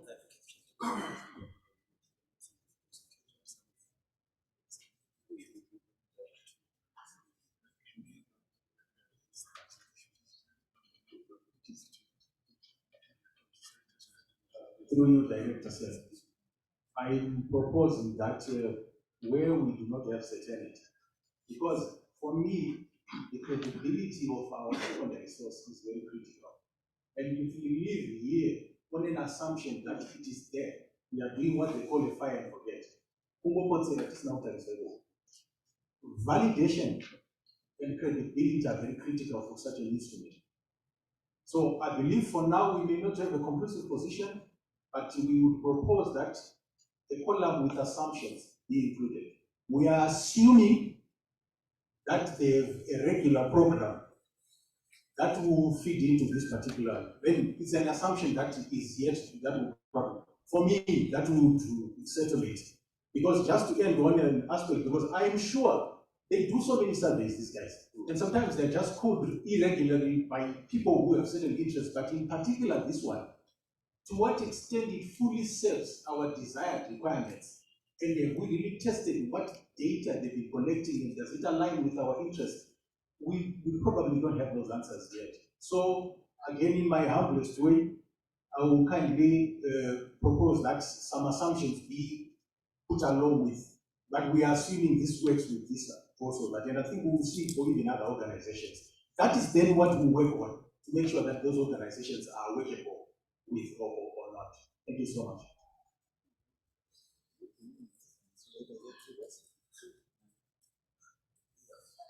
Yes, Dr. Scott. I think from our side as a development partner to the government, what would encourage all the participants to understand is that this is a new request that the government, or something the government wants to put together. So we want to put the right foundation in place. We need the building blocks in place. for some of those critical elements that we want to see in the framework, we may not have the data now. But again, as Mr. Mishunga said, we cannot ignore that need. So what is it that we think we have in place currently that we can put together to at least start assessing or measuring contributions of the MSME sector to the various components that we are discussing? It's work in progress, and then with time, I'm sure we'll arrive where we want, right? So let's take it as a journey. We hope that the government and all the stakeholders will continue to engage on the framework. I believe those discussions are important. But once we put together some good enough building blocks that we have data, we should start at least observing what is happening in the sector. And there are some critical elements which we may not have data, and then we see how best to take those data to further build this structure that we want to build. Thank you.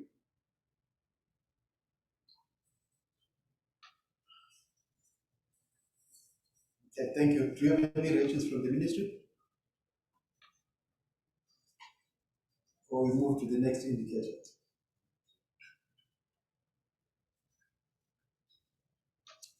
Yeah, we will move to the next indicator. Maybe at least maybe Madam Nguyen from Zusters confirm if we can have that KPI, or if we can have data for that KPI. Okay, so we move on to the next indicator. Okay, thanks a lot, Tim. First indicator was the contribution of the SMEs to GDP. Sometimes you don't need to undermine the work of other institutions. We believe that Zimsters will be in a position to have that data. Can we have much data, I think, but I think it's a good institution that we believe in, that they are the custodian of our data. I think for everyone who have worked with the IT department, sometimes when you make a decision as a leader that want data, the IT to produce this data for us, just make that request to the IT department, please, can the IT system produce this data for us? And it's not no longer your baby. It's now the baby of the IT department to crack their head to make sure that the data is disaggregated to the level that you want. So sometimes when you say, you know, we have the skills in the IT department to do this for us, then you will not make any progress. Maybe you have the KPIs that you want to track, because you are undermining their ability. But if you make a request that we need this important indicator to us as management, as executive, can we please produce data, disaggregate that data according to our request? Period. After 2 months, after 1 week, how far have you gone? I think that is my approach. Sort of dictatorial, sort of, but it makes things done to some extent. But because sometimes we end up detecting their performance. Can they do it? Can they not do it? But we believe they are a good institution which we can trust with the disaggregation of the data. But it's yet to be tested from the request that we make to them. The data might not be available, but I think it can be available in the next year, because they might have not been disaggregating it presently, but I think through our request, they can be in a possibility to disaggregate that data going forward. So that is my thinking. So the next indicator is the tax revenue contribution by the sector in terms of the amounts. I think our source of data is Zimra.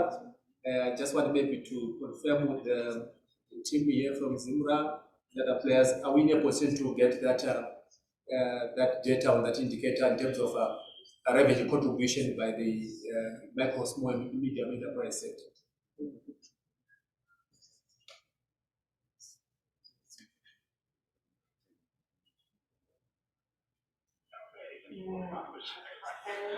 On the text contribution, yes, because it was right to that.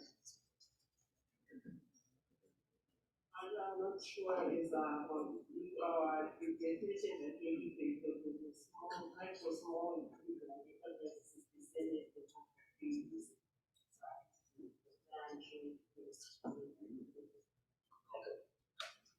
Okay, thanks a lot for that. I think definitions can be harmonized going forward.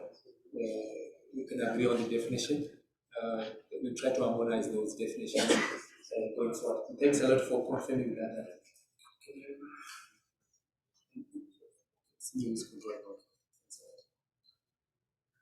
Then the third KPI is the contribution to export. Forgive me for putting Findex here. It was another sheet that I used for another assignment. But the contribution to exports, I was thinking maybe this data source here should be Zimstats, whereby they can provide that data contribution to exports by the sector.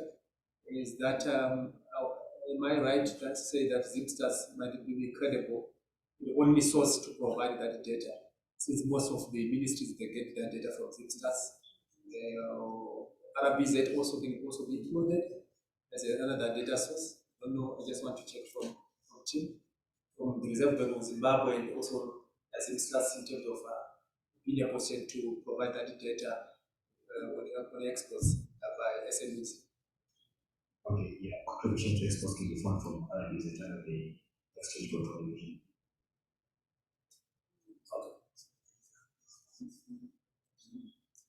Thanks a lot, Tim, for that. Yes, also makes sense. For example,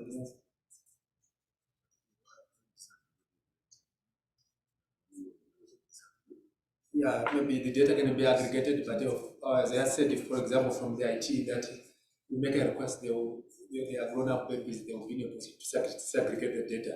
The data might not be disaggregated now, but going forward, I think it's something that is possible for them to disaggregate the data, provided that we provide them with our definition of what the micro, small, and medium enterprises.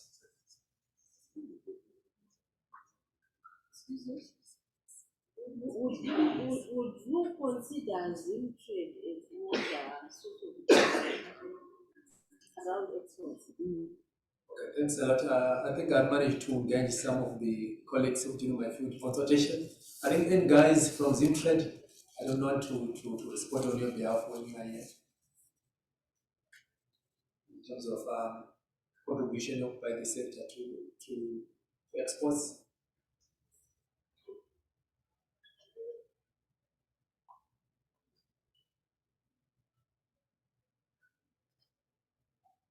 Okay, thanks a lot. I think it seems that we are no longer here. I think yesterday they were here. But from my engagement with them, okay, maybe standard association. Sorry, I've dealt with them. I think they get the information from the Reserve Bank. Yeah, thanks a lot. That's what also they said. They said they are a facilitation agent in terms of trade facilitation. They don't have any value of exports from the sector, in as much as also they assist our small business to export to the foreign markets. But they don't have data. They said RBZ and Zimstats can provide you with that data. Thank you. Then access to exports markets. I think here we are talking about in terms of value, and also in terms of number of SMEs as well. I think we also need to, in addition to value, yes, of course, it can be value, and also it can also be in terms of number of SMEs that are having access to exports market.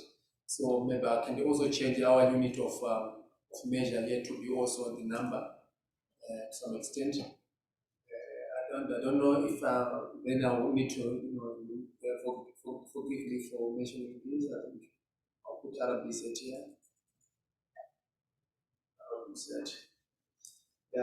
Any comments on this one?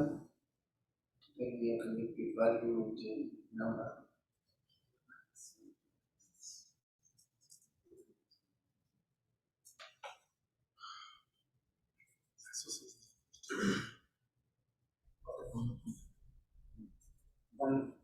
I think I can speak louder. I think access to export market, that is the mandate for Zimtrade, which facilitates exports product to the global market. So I think on access to markets, you can put Zimtrade rather than RBZ. Yeah. So can you put it both in, because we are not when we are talking about numbers, then we also need to get those numbers from Zimtrade. Yes, they can provide. Yeah, but for value, then it's RBZ. So thanks a lot for mentioning that. Zimtrade.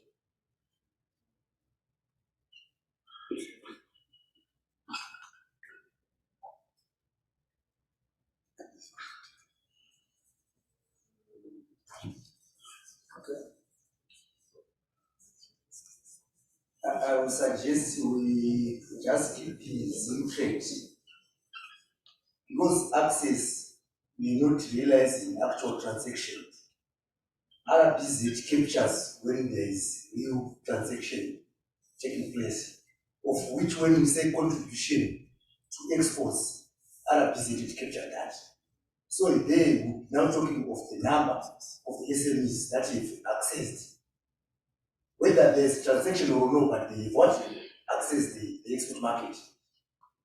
If there's a transaction, we're now looking at the value which what is exported. Okay, thanks a lot for that. I think I'll need to separate the second indicator on access to export market. The first indicator just to look on the number of SMEs having access to export market. Then the other indicator need to look in terms of value. Was the first indicator on contribution to export was looking in terms of the percentage contribution of the sector to the total exports. So let me disaggregate this second indicator to have value in terms of value, and then another indicator to have the numbers of SMEs having access to export market.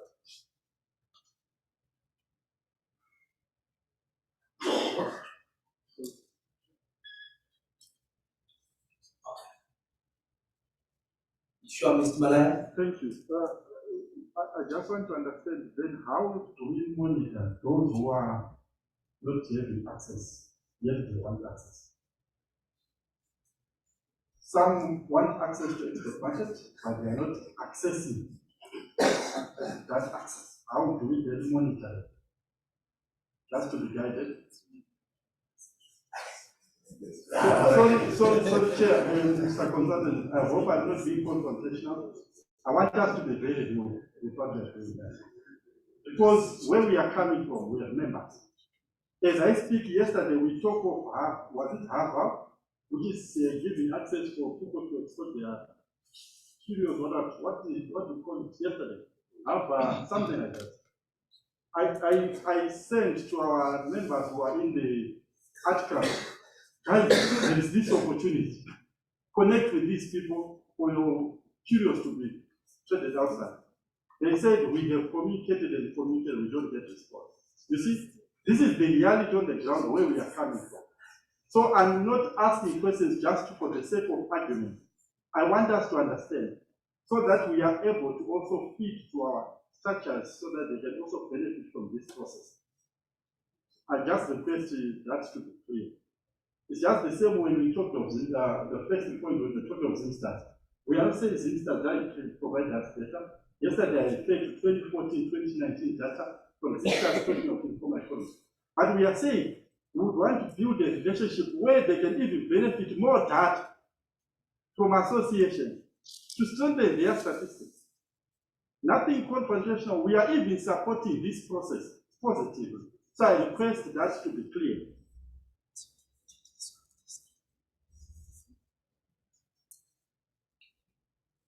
Okay, thanks a lot, Mr. Malaya. I think maybe the guy from France can also come in. Thank you. We can only measure what is being done or presented, not intentions. Thank you. Yeah, I think in addition to that, from my engagement with the Zimtrade, they also indicated that they are also in their position also to identify those firms that are export ready, but not yet exporting. So maybe they can provide that database, but for those that are export ready, that have gone through their program, this and that, then they can maybe have that database for those that are ready but not yet exporting.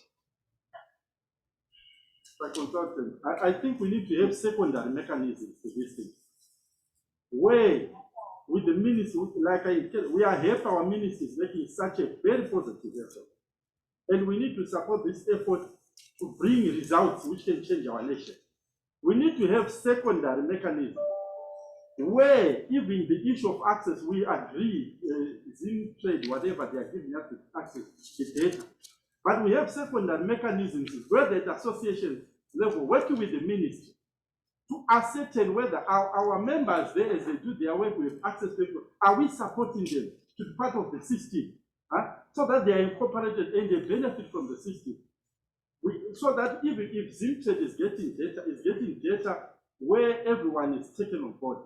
We talked of cartels yesterday, and these are the issues we are talking about to say. Sometimes there are systems which block others from benefit, and we need to open for that. We need to really go to the ground and make sure we put up a system for members to benefit. This is a reality check we are talking about. Okay, thank you for that contribution. But I think the critical issue here is that there are other capacity building programs that we can work together with your association so that we capacitate your members, with support from the institutions like Zimtrade, which you have highlighted here, that members can be trained on what market opportunities are available so that they become market ready for them to participate in the export market. Then we will measure now how many now have contributed towards the export market.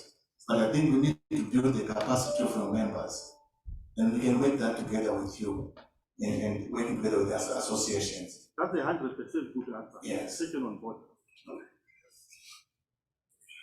No, thanks a lot, Mr. Malika, for clarifying that. The other indicator is the employment creation by the sector. There was a recommendation from colleagues here yesterday that we disaggregate that to be number of employees directly employed by the SME sector.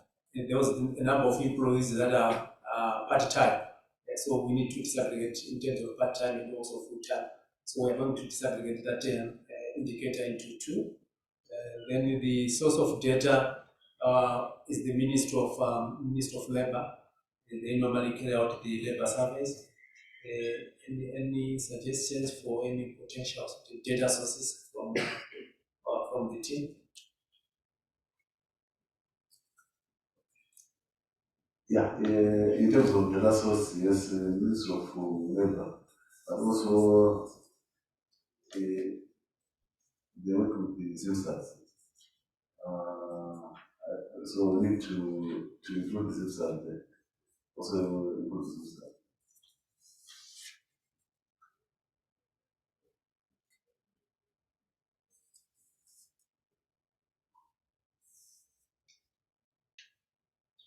Okay, Ms. Malaya, you can go ahead. Sorry, Chair, I talk too much, but forgive me. This is where I come from.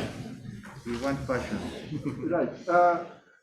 Are we not also including some UN arms data? Like, for example, ILO, sometimes it works on these statistics and provides data. Are we not incorporating such data as well, or we are restricting ourselves to this local system data? Just for clarification. Okay. Railo, one is generated from systems. We were massacres in Zimbabwe. So they get that data from systems.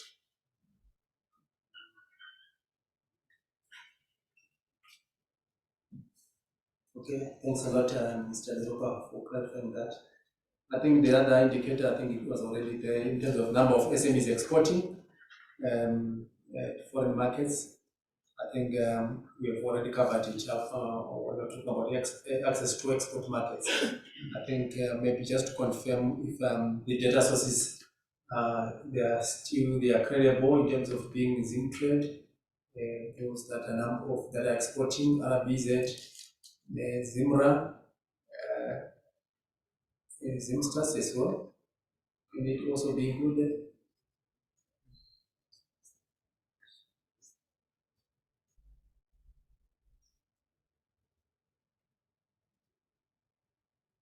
Okay.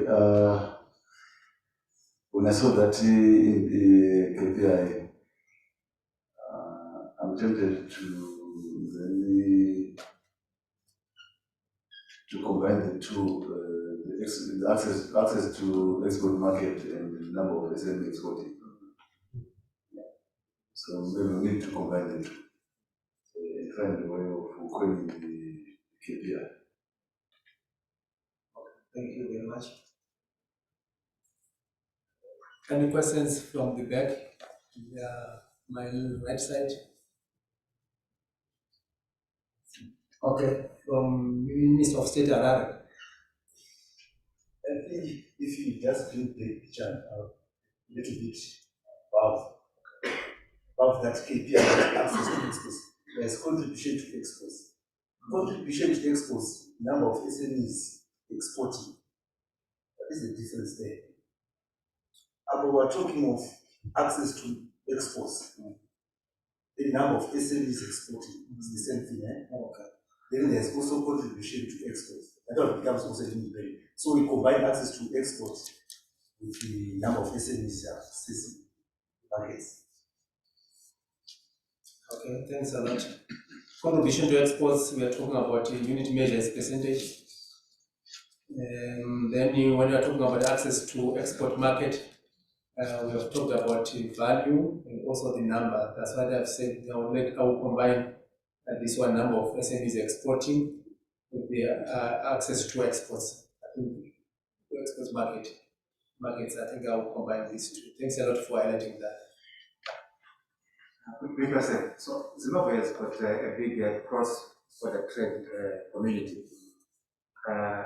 So they produce the items and put it in Lusaka or in Namibia. Are they captured here or not?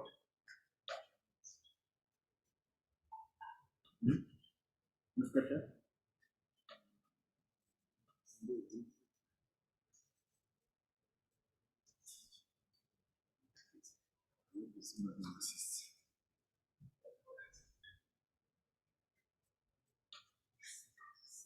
Sorry, I think they are captured. Those is what we call them, those border student associations. They follow in the micro, small, and enterprise sector. So those agencies, government departments, points of transactions, points of facilitations, they are also included. Thanks a lot for that. I think through the COMESA simplified trade regime, those are captured at the border. So the statistics are captured under the STR. Thanks a lot. Then the other, are there any suggestions? Okay, the other entry. Okay. So. Yeah, in fact, I wanted maybe we strike off access to market because it's very difficult to measure access. Maybe access can be brought using contribution by SMEs to export. I think before I can remove this one, when we're talking about access to export markets, we are trying to measure it by value, by numbers of those that are exporting. We also are also disaggregated by those that are export ready. So here we're talking about the value. On the first one, we're talking about contribution of the SMEs to export market in terms of percentage. In terms of, for example, if Zimbabwe, we have exported goods worth about 2 billion. How much of that 2 billion was a contribution from the sector, the SMEs? So the first one here, let me move above here. When we're talking about contribution to exports, we're talking about unit of measures and percentage. How much SME is contributing in terms of exports as a percentage? Then when we're talking about access to exports markets in terms of value, how much of that 2 billion they're contributing? Are they contributing 400 million? Then that we need to capture the value itself. Then we are also talking about the number of those firms that are also accessing the export markets. You can come in. I also wanted to add to say that we need the access to market. That's the one the ministry can also use when you're capacitating the SMEs. When you go and train them, say, look, these are the markets that exist. They want this, they want this, they want this. So that will be your source. If we met it there, it might be swallowed. That's my opinion. Okay, yes, I understand what you are saying, but the challenge is on measurement. That's where the challenge is. It's very difficult for you to measure access, but you may have indicators of contribution to exports and also a number of SMEs exporting as a proxy to measure access.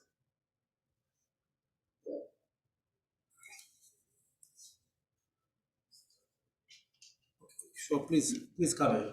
Yes, sir. And then there's another. Just want to be sure we say by value, by the number of players, right? Yes. Those who are export ready, the players are export ready. I'm quite sure that data will also be available in the type of commodities, which I think is essential. I'm not saying I'm just saying by now, but I'm also maybe that is particularly our focus in areas where we are growing strong. General, if comes along with that. I mean, what obviously what is interest captures in the other is it will include that. But we need to capture that data as well, because we want to understand Zimbabwe is grown very well in SMEs as good products exported. So the type of product you see where we are creating stores, I would just suggest that we get also the type of, because it will be available locally. Type of commodity.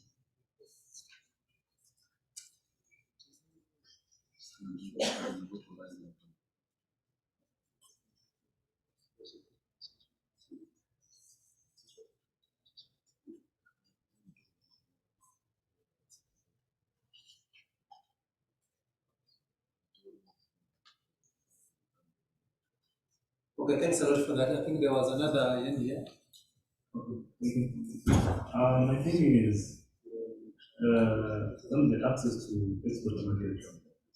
Let's use the value. Let's lose the value aspect and look at the number of SMEs who are exporting actually, and who are export ready for with their products to the export market. I think maybe on that one, when you're saying let's use the value, because when you are calculating the contribution to exports, we have the value already. So the value cannot do away with it. We definitely need to appreciate how much in terms of exports our SMEs generating. So the value is necessary also to contribute to calculate the contribution to exports. So if we remove the value, I don't know, colleagues, that is my thinking. Okay, from yes, It's my name. Right. Contribution to exports, I think let's be clear there. If you are saying contribution to exports, it's a value. So let's say sector's contribution. So we get the SME, it is 2%. You know that 2% for the exports is from what? SMEs. Then access to export, we're now looking at the number of SMEs. I tend to agree and also to some extent open a discussion on Mr. Chaderopa's observation when he say, how do you measure or track access? It's a bit tricky, but if you are saying number of SMEs exposed to export markets, that's an access platform. We are not looking at the transactions or the activity, the transaction which you have done, but we are saying you have been exposed. Whether there was a transaction or no, and I'm talking of monetary transaction, but in negotiations, you have been exposed.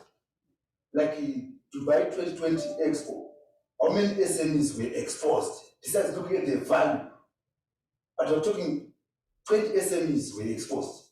So that is an access to markets. But on the measurability when it comes to value now, that's when it's tricky. So if we look at the number of SMEs exposed or access foreign markets, that is my thinking. I think maybe let's get Zimstats, Zimra to come in terms of practicality, in terms of appreciating the number of SMEs that are exporting. And also, let's also appreciate from Zimtrade to appreciate the number of SMEs that are market ready to export before we can say, let's remove this indicator.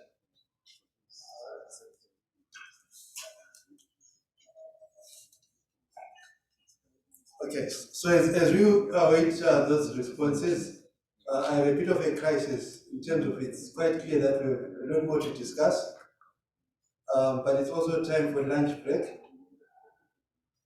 And we're trying to figure a way out of getting to the end of the discussion without losing any of the content. So there are two options. One option is that we come back after lunch and we continue. The other option is that we can provide written feedback on email. What is the preference? Are we comfortable coming back after lunch? Can we have a show by maybe raising our hands?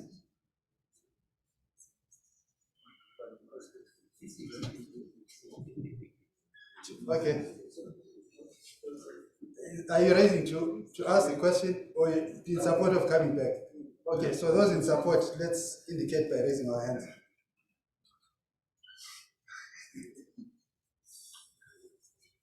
I think it's a good thing. Those who have a passion on some of the issues, I know people have already made commitments because we said we said time. But if you are available and you're willing to help our consultants to sharpen these things, I think we'll appreciate that. We're going to appreciate that. So for those who are willing to come and sit down and think to go through this, I think that would be good. Yeah, I think that's it. Those who have raised their hands are willing to come back and help. It might not be 100% inclusive of what we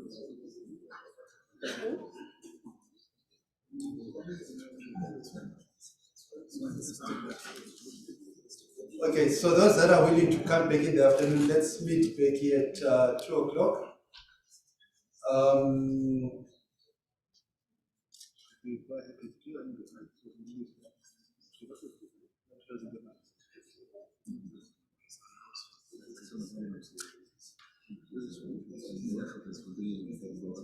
Okay, so for colleagues that may have missed it, so the workshop is continuing tomorrow to Friday.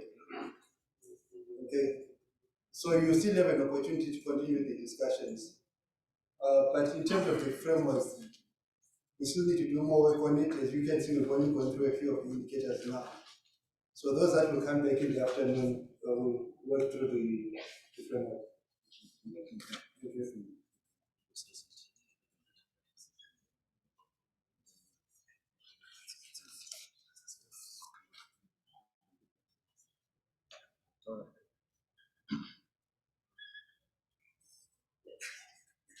Okay.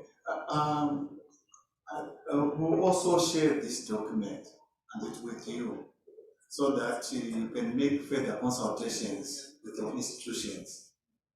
So that by Thursday, when you revisit the document again, we'll have concrete inputs from various institutions.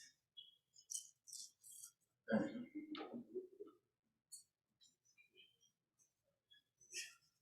Okay, so on that note, we can break for lunch.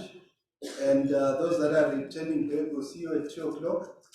The ones that don't make it back, we'll see you tomorrow morning.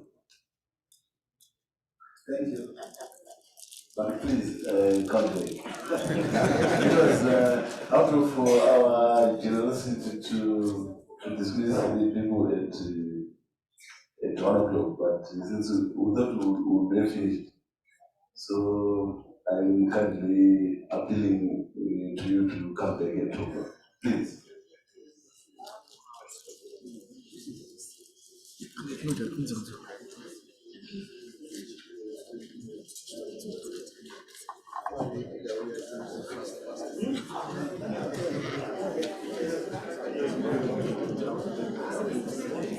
Okay, so for those that joined the workshop today, can you please see the lady in front?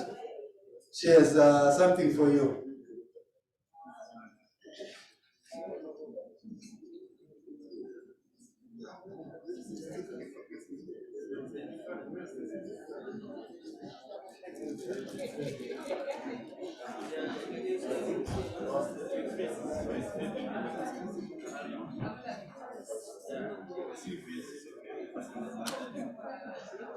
There's a question of when the lady in front.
The lady in front is moving. The lady carries moving.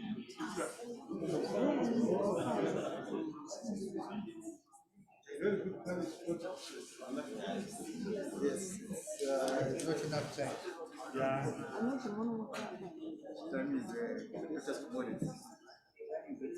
We're going to buy it. Is it on sale on most streets? Which market is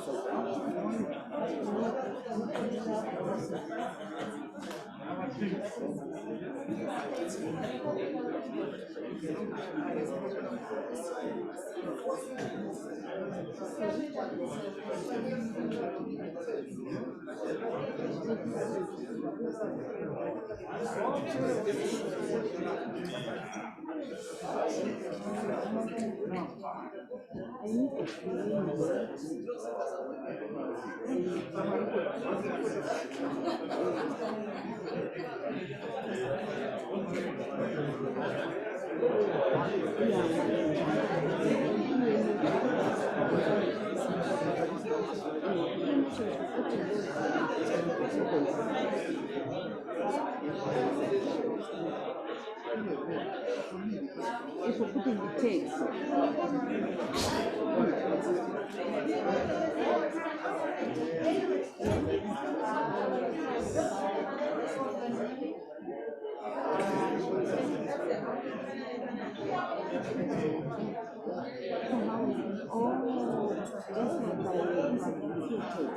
I can write my initials.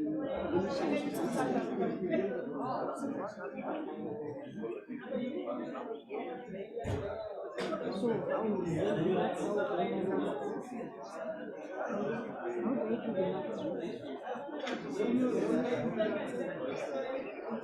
I just touch on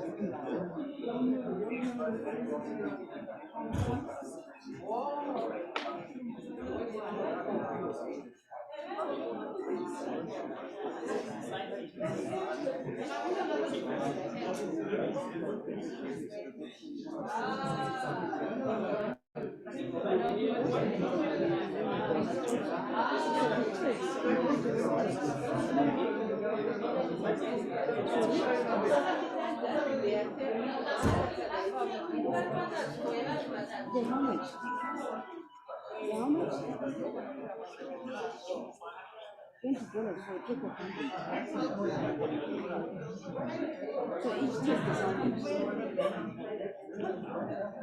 Each take is 30 cents.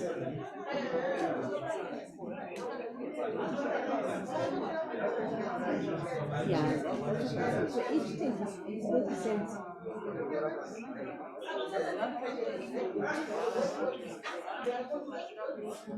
No, let's say I'm buying 100. How much is each? So how much does each? 100 is $26.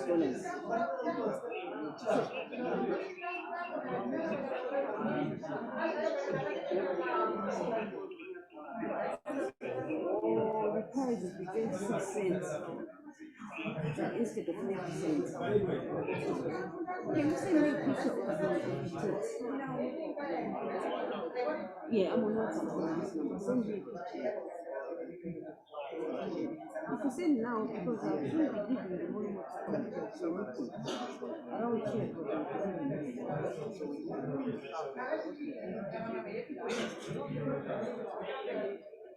Where am I? When you come close,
I don't know your paper.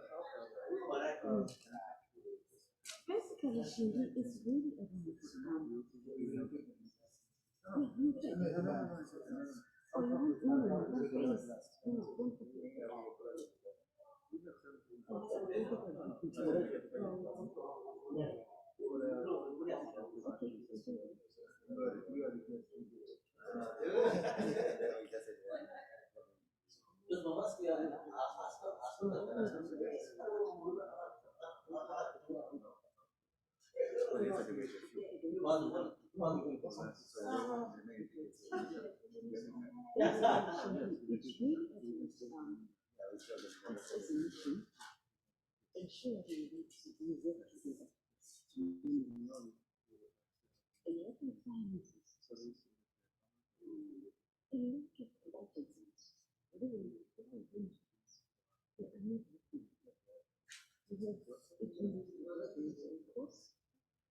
as a result,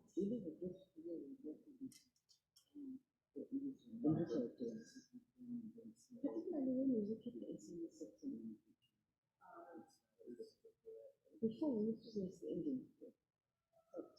Now, the SME sector is on private sector. We know that everything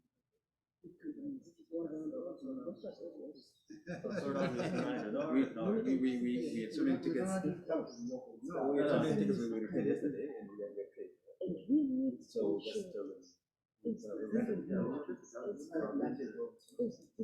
right. Very well. And harmonize the efforts so that this very SME enterprise, entrepreneur, is not wasting money, is not wasting time running around to different agencies to say, I've got to be compliant with some compliant with some compliant. You find that in a team, some of the things are repetition. So how can you make sure that our local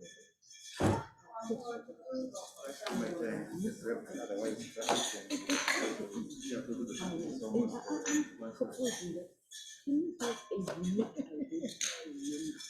That is the mission of registration. For example, if I go anywhere, it's not that this is a system of pressure.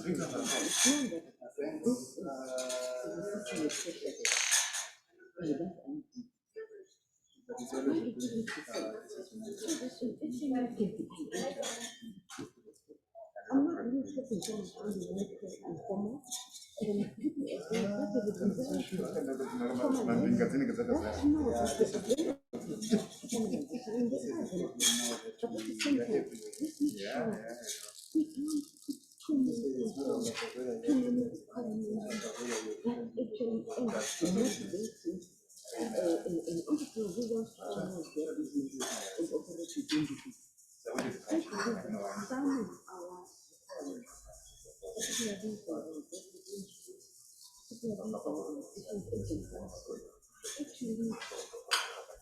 dragging away the enterprise, actually not promoting the organization. Instead of bringing that SME to nurturing, supporting it, and making sure that the requirements are honored, they are too much, they are not objectively, and it's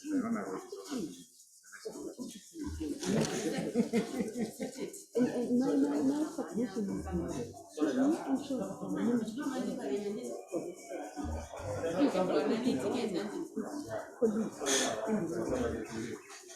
was talking about this with the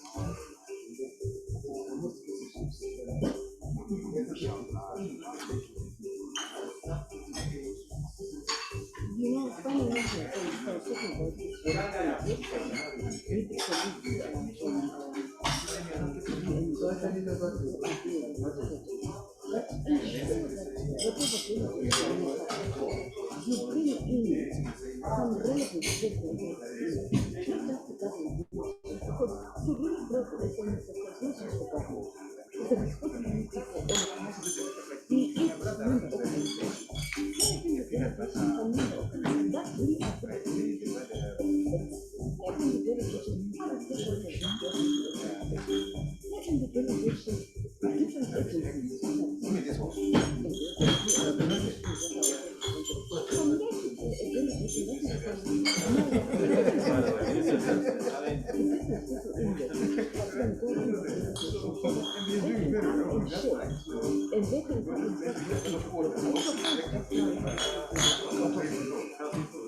of course, we need to always be there. Because you have come back I can't, I'm not part of the media, I will not be able to say, I don't have to be the platform to be able to disseminate the information. But you have to use it, you have the platform to get a different channel now that you are available, and you try to say, this is what and this is what there are so many countries and I think with our colleagues from international community, for the harmonization of efforts in the SME sector and to grow and to contribute to the tax base and obviously to create employment. Those are the issues that are affecting the national. So this is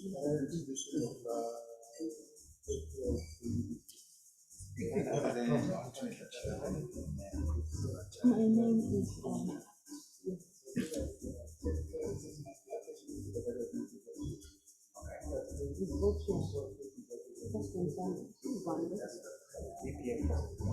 is it an online?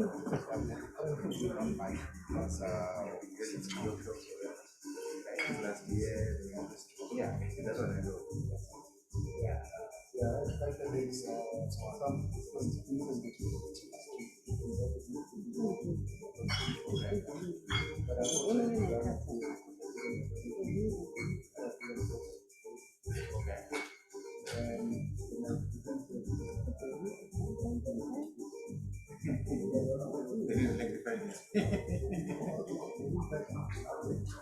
I'm a private sector,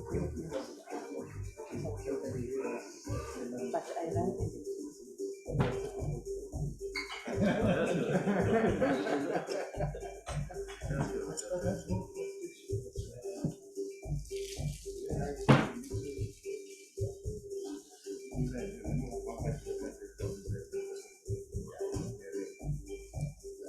Like Donald Trump is climate change movement, climate change movement.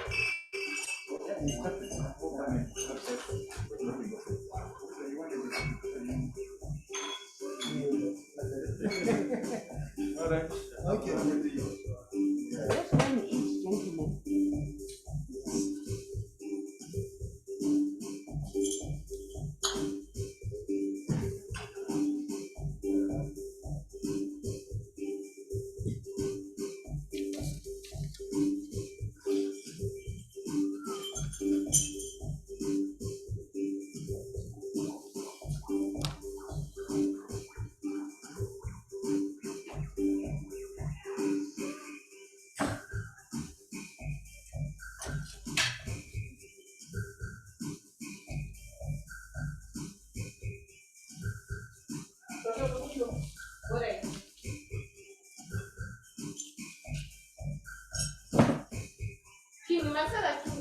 All right, it's okay.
Ini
do a queue again.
Oh, I'm so skinny.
You're now listening to an official Oh So City mix. Oh So City, qué rico, papi.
Enough.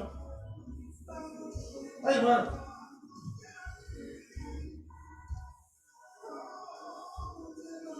Shame. Nematambudziko. Shame. Saka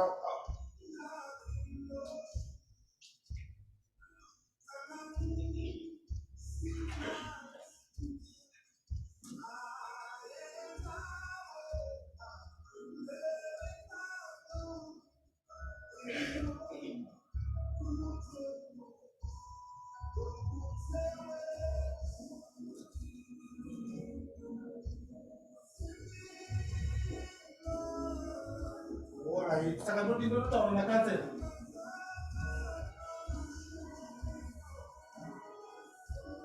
But business center paya.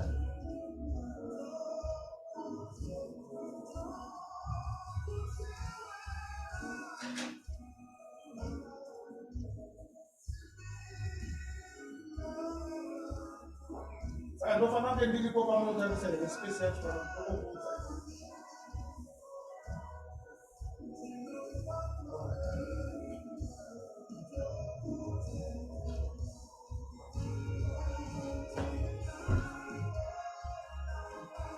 Nobhatana mari iyo.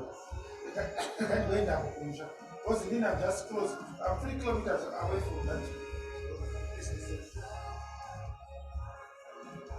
Patiba super we paper tiba le road direnda storage.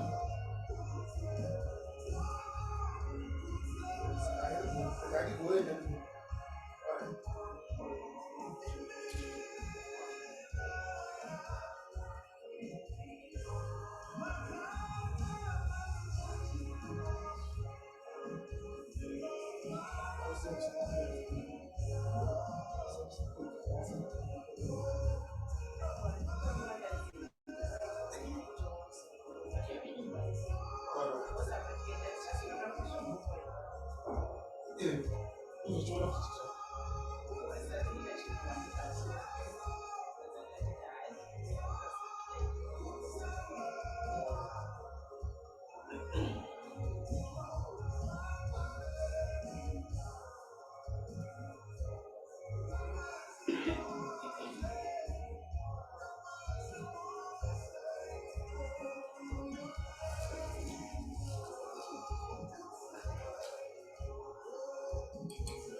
yeah, that's it. See, I was going by the old history. That's money. yeah, I realized that. Oh, yeah, I was.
You can shoot.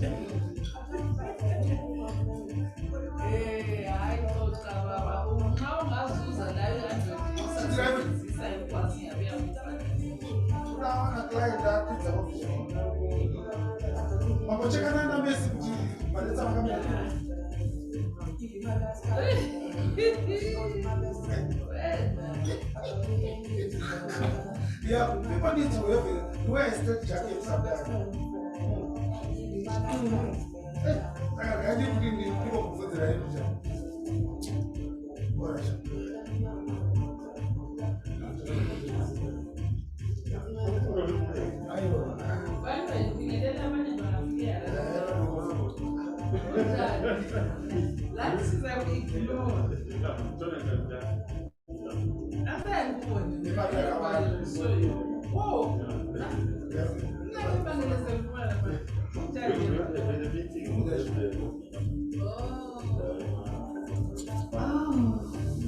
Also thin. You pump the volume. Also city pumps the tunes.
Anyway, mazwana ndina moto.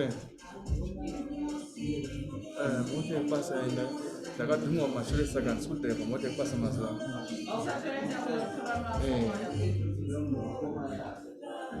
Aiwa, handinambokuwara. Zvakatika muna December gore rakapera musi wa 15.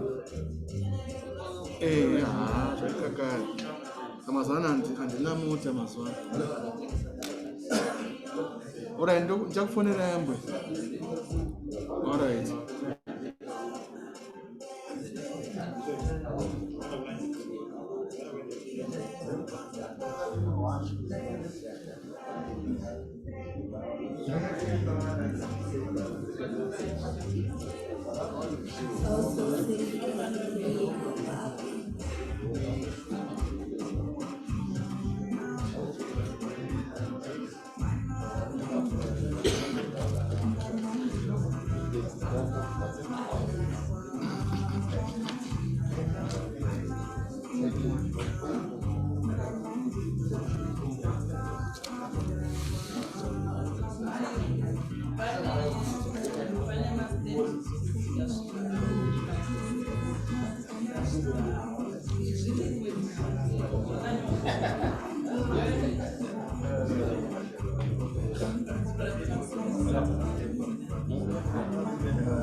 But I want to know, we need to have a session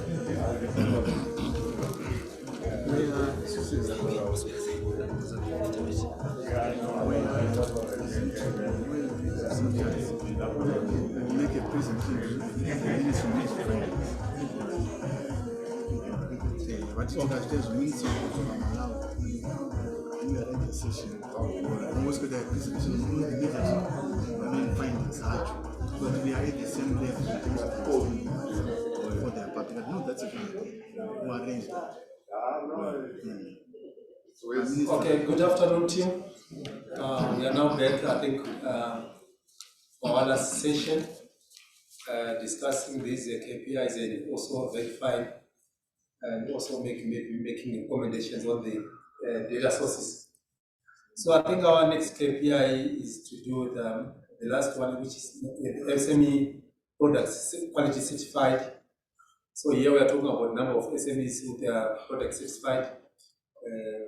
And then we are saying the data source will be the Standard Association of Zimbabwe. Just want to check if that will be the most credible data source that we have. Or there are other alternative data sources that we also need to consider.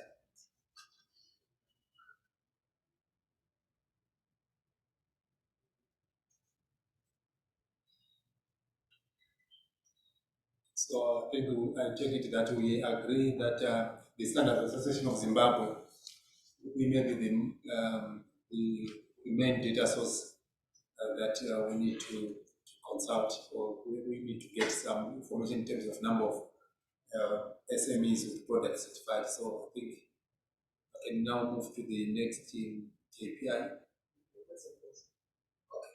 The Standard Association also does certified processes before the program.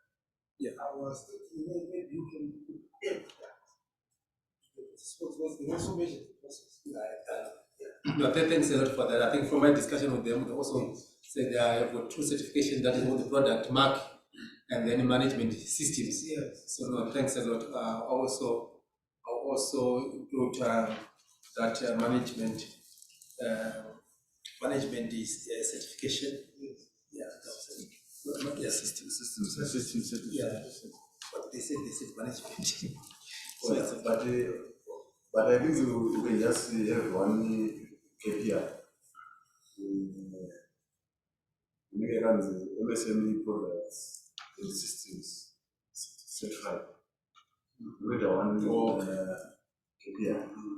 Sorry, boss. It's dangerous to do Babaro KPIs. Because it is always convenient to separate them. Measure but you also study on which one. Suppose you are measuring these two, move forward. So you need to be able to tell the state at which you are measuring the indicator at that particular time. very true. I agree with that. I will need to put it as a separate indicator that will measure the management processes or management systems, as they have put it. They said management systems in the product mark. So I will make that distinction in terms of management systems. And any further suggestions?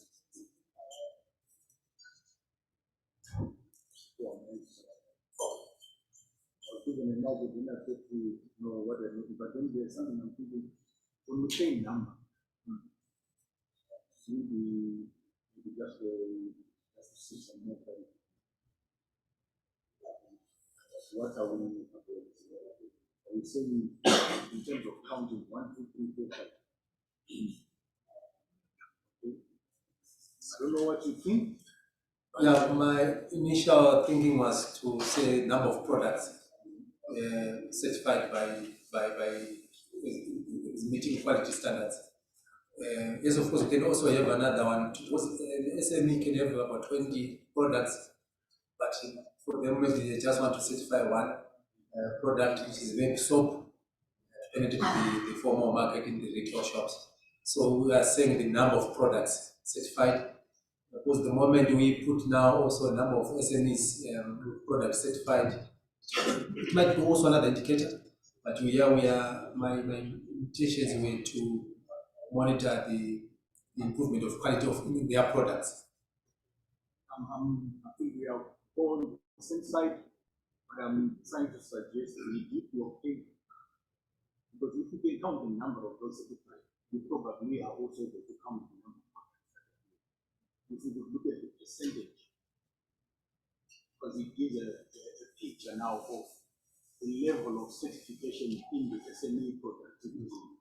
So the percentage of certified product, perhaps, I'm sure, I don't know, at a strategic level, gives you a picture of how far certification has been achieved among SMEs. Suppose we find that only 20% of the SME products, I think it speaks more than just to say we put 1,500 products that are certified out of how many relative. So my suggestion would be that we probably there's an incentive certified. So there's a request that we move and occupy the table with the mics so that we minimize the need for somebody to move around the room. Microphones. We could all just move. Thank you.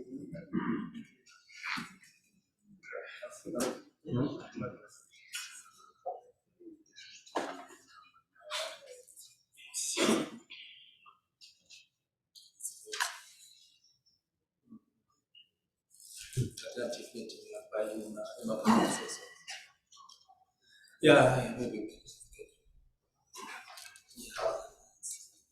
Okay, so for that KPI to use percentage, it can be tricky because we don't have the denominator. The denominator is normally challenging, especially for the products. We don't know how many products are there. So it will be difficult for us to calculate the percentage. And also, I think maybe I think it's best just to say the SMEs with the products in the certified. We check the number of SMEs with the products that are certified. That measure doesn't have many complications.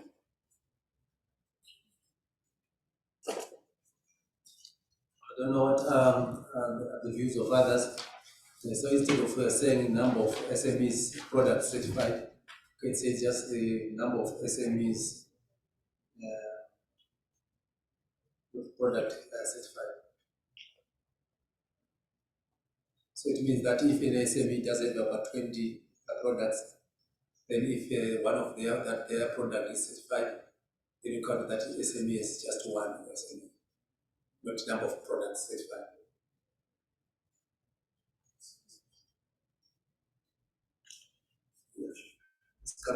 Yes, when information is sectors and it's trying to drive towards, especially policy formulation. And then I do hear that the denominator might be a challenge, but I'm working with an expectation that when we have created a database of every SME and the type of products and the range of products that they have, we are not saying how many they produce, but we're saying out of the list of products that they produce, say they've got in their lines, this one's about 6, this one's about 7. Perhaps if that data is somewhere, this perhaps now is an indicator which we can work out internally from the ministry. It's a triangulation of information from one end. Again, it's what the SAZ produces gives us. These are the ones that we certified. And then there's another database that these are the manufacturers of products and these are the range of products we can update that. But I think if we don't want to labor too much if it's expensive, but I think it will help us now understand how we are our quality initiative and efforts under SMEs best presented in that. Thank you. But I understand the boss position. I think the guy next to you maybe can also come in. Okay. You wanted to say Okay. I think there will be some complications with the expressing it as a percentage because these SMEs, suppose they are making detergents. Because of competition, they may decide to pull out. So it will be very difficult to determine the number of products. Hence, I submit the percentage it dropped because they always vary with competition. Some may drop out of the manufacturing. Yeah, thanks a lot for that. Yeah, I also agree with you. Also, it's difficult also to appreciate the number of products that our MSMEs are producing out there. So I think maybe if you can check the number of products certified, I think it's something that we can start with, but incrementally can also include the number of products from SME. I don't know what's your views.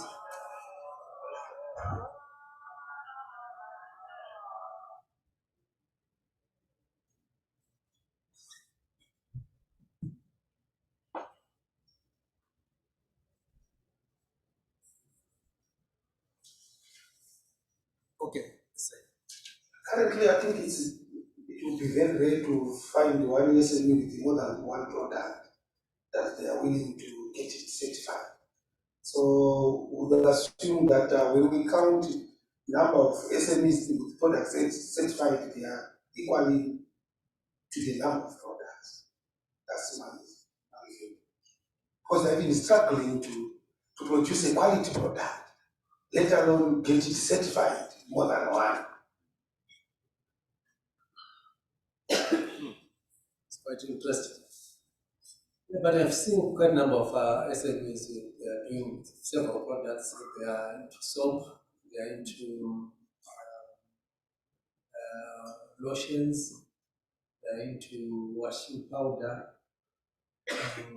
So I don't know if that would be the correct assumption to say the SME just does most of them one product. Of course, some may be producing multiple products, but because of the costs that are attached to have their products certified, they may just have one product certified per year. So I think if we use the number, that would be a good measure for us. But okay, but that number representing number of products or number of SMEs? Number of SMEs. Okay, come.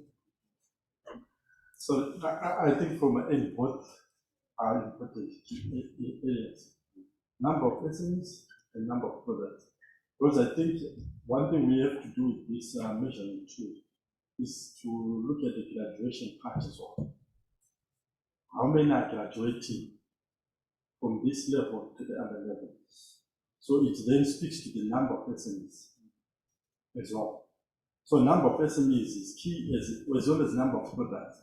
And I think the issue of certification, I think it speaks to the issue of the cost or the requirements for that process, which we need to be looked at as well. Okay, thanks a lot. I think I'll consider splitting that indicator into two, so that we have a number of SMEs with products certified and a number of SME products certified. So I'll consider splitting that into two, so that we don't risk losing the other. So I'll split that indicator into two.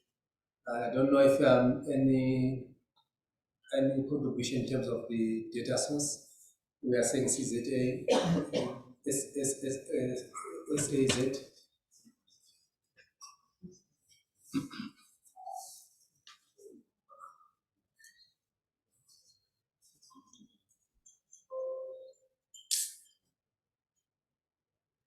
Okay, I think we can move to the next.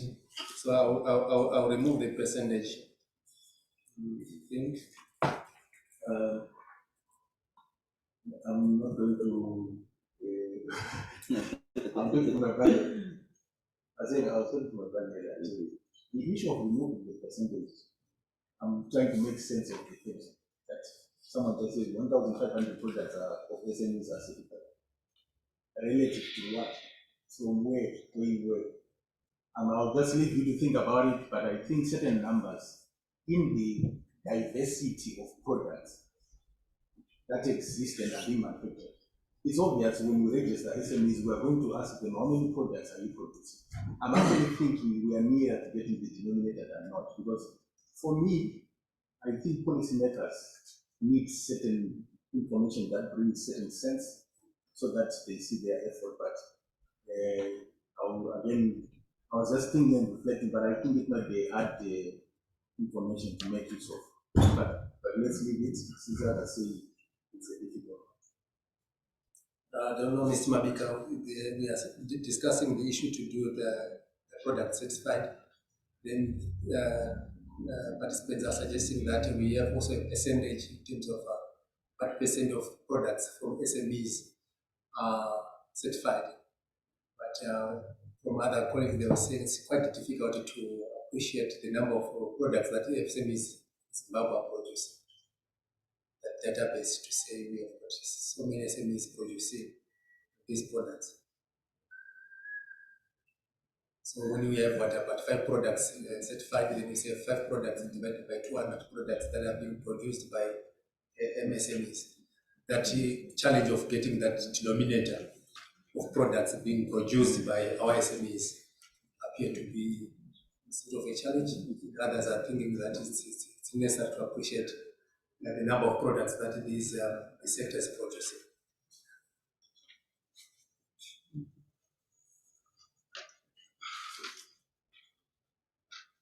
Just try to balance the feasibility and practicality of it. I think our interest is basically to know how many SME products have been certified. But the question of having a denominator, I'm not quite sure of the feasibility of working even that figure may be a challenge. But just knowing, okay, so many SMEs have certified their products, or so many SMEs have certified their systems, system certification, that will give an indication of, the uptake of certification process by the SME sector. But as to the issue of having a denominator of how many, I'm not sure the visibility of getting that information. Yes, sir. I'm actually saying, whenever an SME registers, are we going to exclude the information about how many products they are producing? Are we going to just take their name? I'm thinking it's information that will normally even come with the registration process. But like I say, it depends on how people see it. But I found it as information that just comes along together with the database. Not how many they produce. There's a difference between what has been produced and what has been certified. Someone can be a producer of soap, margarine, maybe another towels. Let's say these 3 products. And they say these are our products. Even though they produce like 1 million towels, we are not looking at the quantity they produce. We are saying out of their 3 products, which ones are certified. So they say our towels are certified. We can have that statistic. This is what I was thinking. I didn't find it. I thought perhaps confusion could be coming about their productivity numbers are different from their products that are certified. It's actually 1 name of the product. Out of the 5 that they produce, how many are certified? In fact, that's the SAZ can give us that, but they can tell us how many product lines they run. What quantities they produce in the year is something else, but how many products do they run? If they run 6 products, then we know they do 6 products. And then if SAZ says 9,000 products were produced, and we know our SMEs which registered they've got 20,000 products, then it's 9,000 over 20,000. This is what I was thinking. I thought it gives us a relative position. For me, it's very difficult to say 600 farmers at 10 tons from a head. Out of how many farmers? I thought policymakers would be held more with a relative assessment of the progress of quality uptake. It's always relative to a certain sample size of population. And that's why I kept bringing it back, because I'm still thinking figure. If a figure just comes to me and says 13,000 products are certified, but relatively, how many products are being produced? How many products are something like that? That's where I was thinking. But thanks a lot for that. I think we are still at the inception stage of this modern framework. Sometimes when maybe we go over ambitious and fail to track that indicator, it will be difficult. Considering that most of our associations, they don't have a database. Also, the ministry doesn't have a database of the SMEs themselves, where are they operating from, their products and so forth. But once the database is there, then we can be in a position to add additional key performance indicators, to be in a position to track certain components on that maybe grant KPI, to try to disaggregate it further. But at the moment, since we don't have a database, the ministry doesn't have a database in terms of maybe their officers in Bindura might have some information, but that database is not that comprehensive for us to appreciate the products that are out there. So sometimes we might have that KPI being there for 3 years without any tracking that is happening. Then it might be a challenge. Because a KPI is something that should force you to collect data and also analyze that data and then take action from the analysis. That is my thinking. I don't know from others.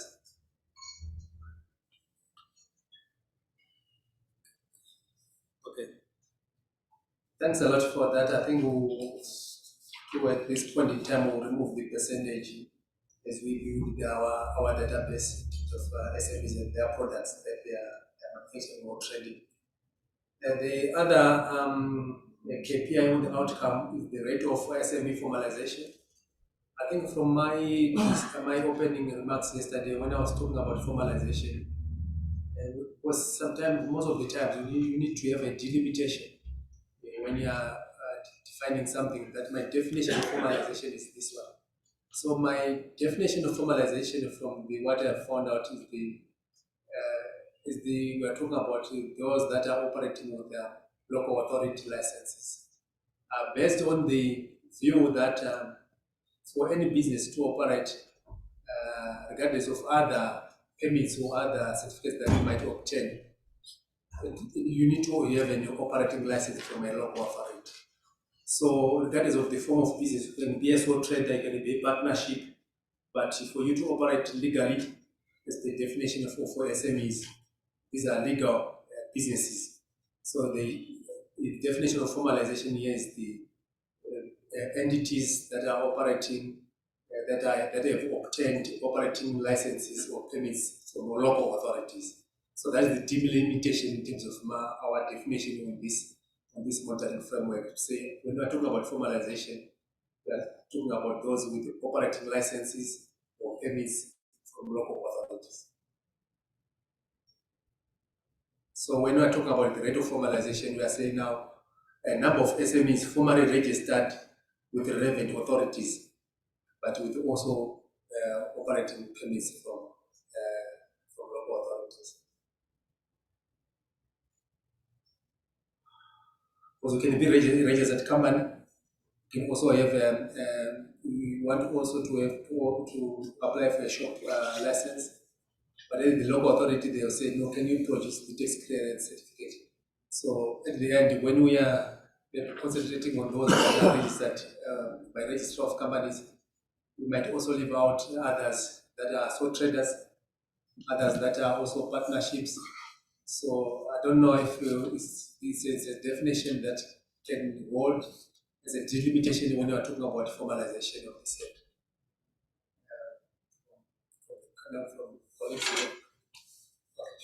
I think the definition what I think it addresses some of the issues which are critical.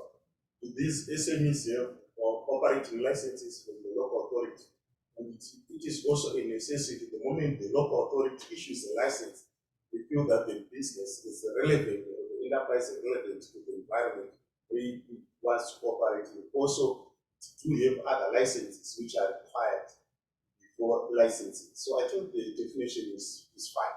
Although I had some reservation in terms of the rate of MSMEs formalized, because we now need the denominator if we want to know the rate. And as you have alluded before, that we don't have the database of SMEs from the ministry, times including from associations. So if we say the rate, it means we find it difficult to calculate the percentage.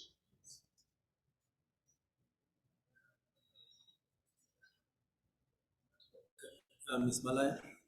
So, Chair, the definition is very okay, but I think can you consider expanding on the definition? I think if we use what was referred to yesterday, the recommendation 204, it gives a very holistic approach on the definition of formalization, so that we do not limit ourselves to just say being registered by the local authorities. You know, the space we are talking about, informal economy SMEs, it has got multi-sectoral ways of operations, and we want to harvest as much as possible from that space. So if we limit it, we are also limiting ourselves. So consider also referring to our recommendation 204. I think it can also strengthen your definition. Okay, thanks a lot. I was borrowing from the SME Act, and also, but in particular, the National Policy on Micro, Small, and Medium Enterprise, when they are talking about a legal entity. I don't know from the ministry, but that was my delimitation in terms of formalization. Yes, of course, we consulted the ILO 2.04. 204 that you have mentioned. Maybe, sorry, Chair, just to also add to say, look, as a country, we are in a process of formalization of informal economy. It's a strategy, which is being run by the Ministry of Public Service.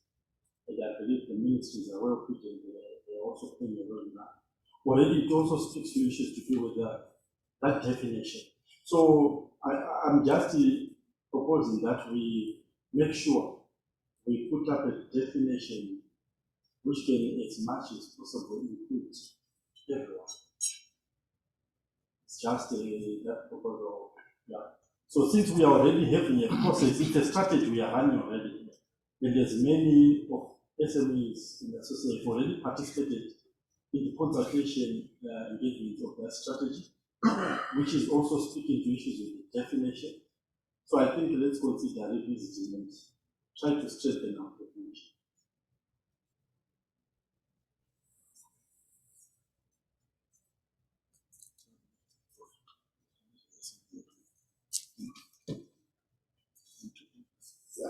Yeah.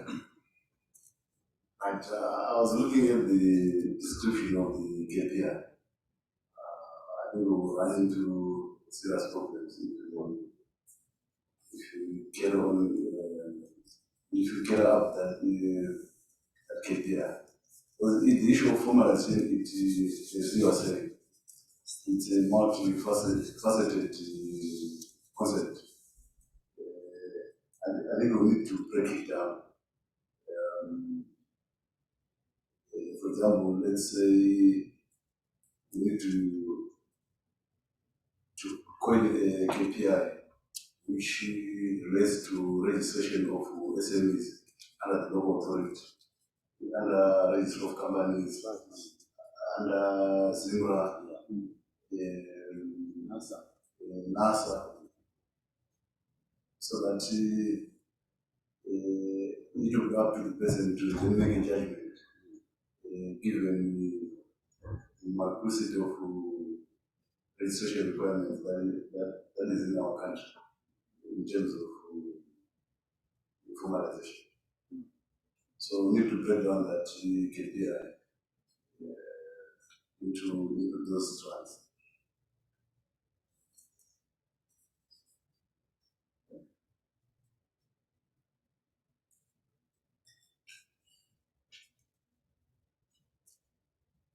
Okay, any other comments that we can come in as well? Yeah, okay. I think it makes a lot of sense to do that as you suggested, but we now have to avoid the issue of double entry, because some of the SMEs can be registered with NASA, with the local governments, with the Central Corporation, with also EMA. So you might find those SMEs being accredited or those organizations. And now to say that they have to give us information, we might be giving them a burden. The practical, it won't be practical. So I don't know how best it can be.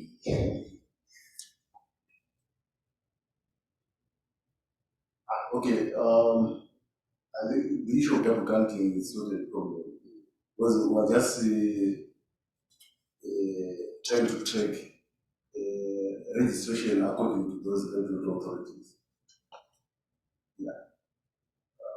Because at the end of the day, we will not then somehow say this is the total number of SMEs that are formalized. Because we are considering as per each regulatory authority. You are to register of companies, how many SMEs are registered? UNAS, how many SMEs are? Because issues are legal, they are very different in terms of compliance.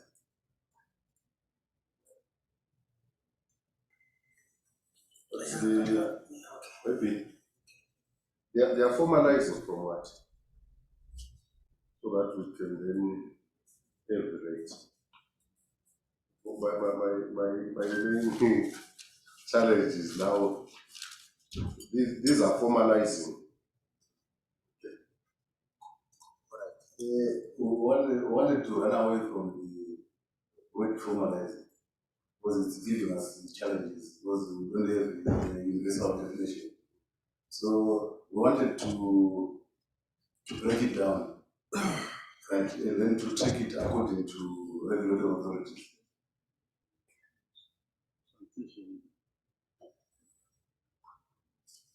Yeah, and I don't know.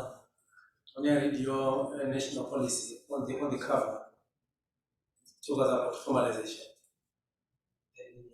But then we are trying to say we are now running away from that. It becomes a very tricky. I think it's not about running away from it, but we need the SMEs who are SME are formalized. I think we need to demarcate kuti munhu ari SME wedu ari fully formalized here. Because mukaenda SME ari angopiwawo license yekungotengesawo sehembe zvake angopiwa license. Can we say that SME is formalized? That's not formalization. But I think we need to categorize it. And I'm also certify this SME is fully formalized. Okay, first of all, I think we need to start with the forms of the business that we have. Essentially, there's a business type. Partnership is a business type. I'm registered as a consulting firm. You go to the city of Harare to apply for this operating license. You request for everything in terms of your registration, your tax clearance certificate, and they issue you the operating license. I think, for example, if you look, for example, most of the businesses, all businesses operating in Zimbabwe, regardless of the Zimra, EMA, this and that, at the end, you need to obtain an operating license from local authorities. So that was coming in maybe the basis to say, among the multiplicity to reduce the duplication in terms of counting. I think that was maybe the easiest ways to start with, unless there are ways to reduce the duplication in terms of counting. I think I'll go with that if there are assurance that will reduce the duplication. Thank you. Okay, maybe we can hear from local authorities.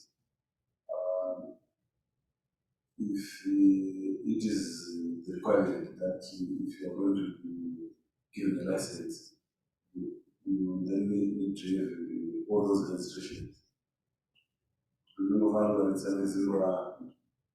NASA, all those institutions. Maybe you drive line to us for that one. And then also the issue of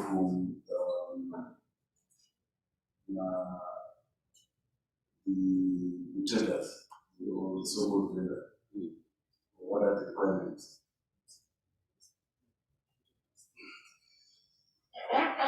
Yeah, for the traders, there is no requirement for being registered with NASA, Zimra, and these other. I know the only requirement is the medical certificate, which is also issued at local authority level, and the license itself, operating license, which is issued by the two departments, the health and the town plan. But for those in the factory shells, I want to believe, so that was at Michael, to us, that was at Michael, the traders, using the definition from the net. Then, but for those that are at the factory shells, I know the council will issue an operating license, which Zenterapy and the other enforcing will move around licensing inspectorate. But as to how one acquires the operating license, I know there are other requirements that you must have ABC, which is not required for the trade. And I'm sure Sorry, I don't want to say I'm sure, but I want to believe it's got to do with these NASA things that we're talking about now, given issues of safety as well that are now involved. So from a micro, I think now it will be a small meeting. So from a micro, no other requirements. So that's why I was saying, if we start, then I don't think it's a problem. But now the challenge comes in, it comes in for a vendor. A vendor, if you say, if you have got a license, then you are formalized. We have a serious challenge. But which I don't want to attribute it to the consultant. And also I want to attribute it to, but I think we need to find a way. As long as we are clear with the definition, I think it will find its way, so that we don't waste time on the. But I was happy now with what we did on top, where we said we were clustering those according to possible if this also could work here. I think so. Yeah. Yes. I want to suggest that certain things, I think, because we are delving into statistics, we should not be afraid to get hands data or to work on numbers. Sometimes it's possible to range formalization. You are the policymakers, you can propose that view, and the nation would accept it. Yeah. Suppose we choose that there are 5 critical institutions which are mandatory. The local authorities, SIMRA, NASA, all of those, we have a set of 5. So we can always then put our numbers together. Then we can tell that out of our SMEs, there's a 20% group that those who are 20% certified or 20% level of certification, they'll probably be just having 1.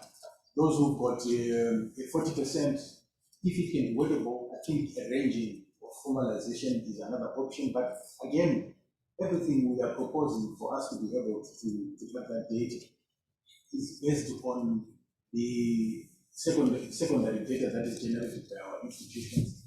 And that's where it matters how we can help them structure it. But that's what I would propose, that we range it there for the purposes of us to have clarity. And the need to always want to define these things down to that is because our interventions are guided very much by these disaggregations that we want to quickly run away from. They are very important. Zimbabwe would want to know the level of which it has achieved its success. And so does NASA, so does everybody.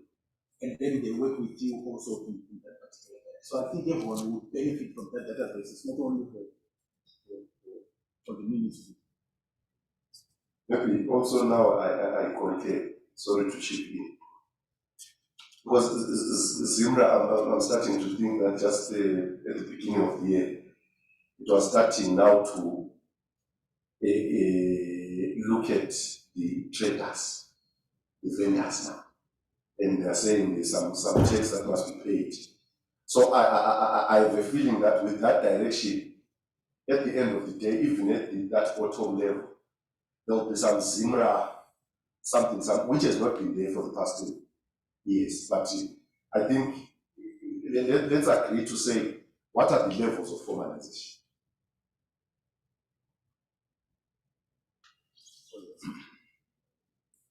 So, Mr. Chair, I propose the approach which the ministry wants highlighted is the best approach for us now, to categorize different forms of registration which are there and monitor the compliance according to those forms of registration. Why am I saying this? I also earlier on shared that we have what is called a formalization strategy happening under the Ministry of Public Service Labor. And this strategy, if it goes through its processes, it may bring what is defined as formalization of the informal economy or SMEs. which will become the national definition.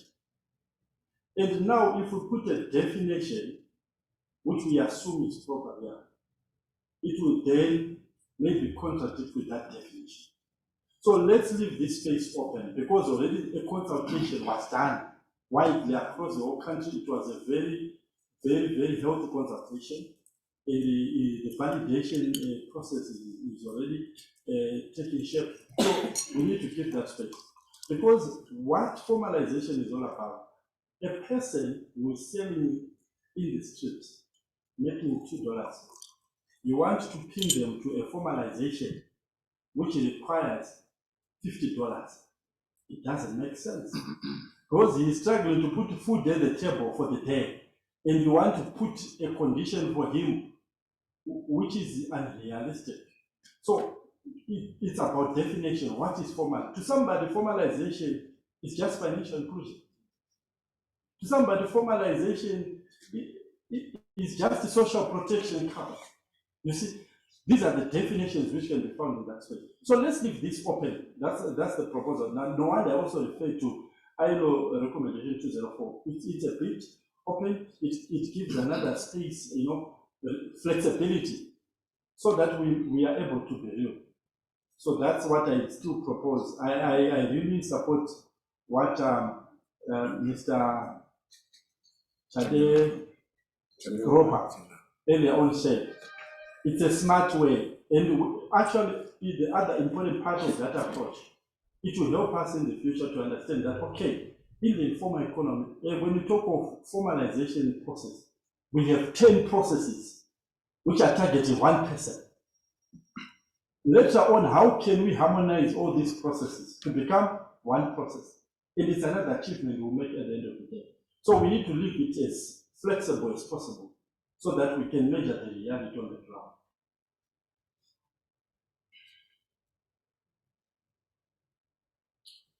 Okay, I think it's a claim. So we need to break down that indicator.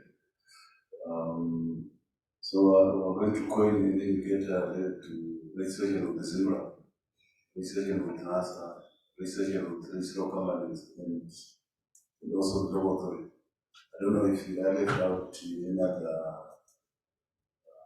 regulatory restriction. So, SARS. No, the SARS is voluntary. Yeah, circumstantial. There are basic ones that basic ones. Yes, sir. Okay. I think the first thing we should ask ourselves is, why do we need this key performance indicator on our matrix? If we answer that question, we will be able to incorporate the right variable into our matrix. Why am I saying this? I think the main purpose for this key performance indicator is so that we have a gauge of the developments in the number of SMEs operating in the market, is it? So if we are to set aside the issue of double counting, I don't think we'll be doing justice, because we'll be misinforming the policymakers. We might think that we are doing justice, but unfortunately, we might have having an overestimated number of number of SMEs that are operating. So my thinking was, when the consultant it's suggested that we use the local authorities, I think that was a perfect idea. Why? Because the local authorities, number one, they know how many people are operating informally. Those vendors without, micro businesses without whom they do not require some level of certification, the issues of NASA and certificate incorporation, they have that figure. So they can be able to provide you with those who are operating informal according to the definition. And also they know how many people are registered with them who have been formalized given the local authority licenses. So if you go to local authority and ask them the definition of formalization, if you ask them, if you go to local authorities and want to formalize your business, they will ask you, are you a vendor? Are you a registered company? If you say I'm a registered company, then they'll ask other certifications. If you are a vendor, they'll just ask if you have the medical aid and the health certificate, and then they provide you the operating license. So they have all these things. And also, these guys, they move around. I think there are regular inspections which they do. When they come back from the inspections, they know the number of shops that have been operating without licenses and the number of shops that have been operating with licenses, and they can provide you that data. So the perfect data source for this indicator is local authority. Unless if we do not mind just coming up with any figure from other agencies, because maybe just a quick one. If we, the problem is that we're dealing with secondary data. So if we approach EMA, for example, and ask them if a company is registered with them, they will tell you. And if you ask them whether the company is registered with the State Council and whether each of the what is it called, NASA certificate, they might not provide that information. So the best person to provide that with that information of the level of formality, it might be the SME itself, of which there will be primary data, and we cannot do that because it's practical. That's why I was thinking that dealing with the local authority is practical. It also gives us the best figure.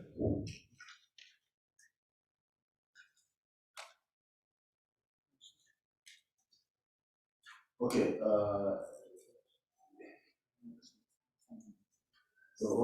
Thank you for that contribution. But all right, we've said we are going to capture. We are going to have a KPI related to registration with local authority, right? But also, as a government or as a ministry, we need also to track developments in the sector in terms of their contribution to revenue, to the fiscal, which then ties, which then relates to registration with the Zimba. We also have issues to do with the labor issues, decent work. We need NASA to then register the SMEs. We need data in terms of that line. So there's no harm to also take registrations according to those instructions. Okay, thank you. Now I think those will be now different KPIs that we'll be dealing with. Because right now we're dealing with rate of formalization. Now if we're looking at those who are contributing towards tax, then it will be a different KPI altogether. That's my thinking, I don't know. No, the KPI will need the number of SMEs registered with the Zimba. Yes. See, I just wanted to say the issue of double counting, we will not run away from it by using local authorities unless I have a blind spot on it. I want to ask you, my brother, Bulawayo City, if an SME wants to operate in Bulawayo and one wants to operate in Harare, do you guys share the database? Or he registers in Bulawayo, registers in Harare, and may also register in Tari. So essentially, I was saying local authorities will assist us on that. I'm actually thinking we will not escape the problem of double counting through local authorities. In fact, because of the nature of our approach to business, we want to be everywhere. There are chances that we are in certain places. And unless I get it wrong. But also the other thing is, with all local authorities, we are also including other cases, isn't it? Yeah. But that's the point I wanted to say, that just to, when I was thinking, the issue of double counting may not be addressed by local authorities because we sell in every city and we get to operate with all those. So we remain where we were. Double counting is a serious worry, my brother, but I think we haven't really addressed it yet. Okay. Most of our systems are not interlinked. They are not integrated. We have one institution, we have its own system. So the issue of double counting is not always be there. So what means? And also from the policy perspective, it's not much of an issue of double counting. As we track some of the developments in this sector.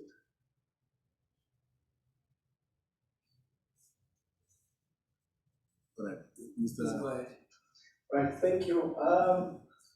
Myself, I wanted to say if we base on the local authority only, we may not capture the farmers, of which that's where we have the majority of SMEs, and also those that are doing business online and are not going to register with the local authorities. Then I heard my brother from Bulawayo City Council, can't remember the statement, but I wanted to highlight that somebody can be registered with the registrar of companies, having a BBC, and again operate as a vendor, and get a vending license and operate as a vendor. So we've got situations which are like that. So we need to consider those areas. That's my contribution. Okay, thank you. Maybe just a quick one. I think what we want is not the total number of SMEs. We want the total number of formalized SMEs. So the issues of farmers, if they are operating and they are there and they're not registered with maybe city council or any other relevant authority, it simply means they are operating informally and you're not interested in this KPI. And then one last thing is, I propose that maybe we move on and to leave this to be consulted and the respective ministries, since they now know the problems at hand. I think they might be able to come up with something and give us feedback. I don't know. Okay, maybe. Thank you, Tim. I think to sum up what you've just been discussed, I think we'll break down the KPI to include our formalization. We'll talk to those registered with the register of companies, with local authorities, the ZIMRA, and NASA. So there will be those 4 categories. I don't know if there's any other category that we need also to capture, so that we appreciate the level of formalization, as what Ms. Chaluba just mentioned, that we need also to understand the level of formalization. Another area that we need to capture besides the register of companies, with local authorities, with the ZIMRA, with NASA,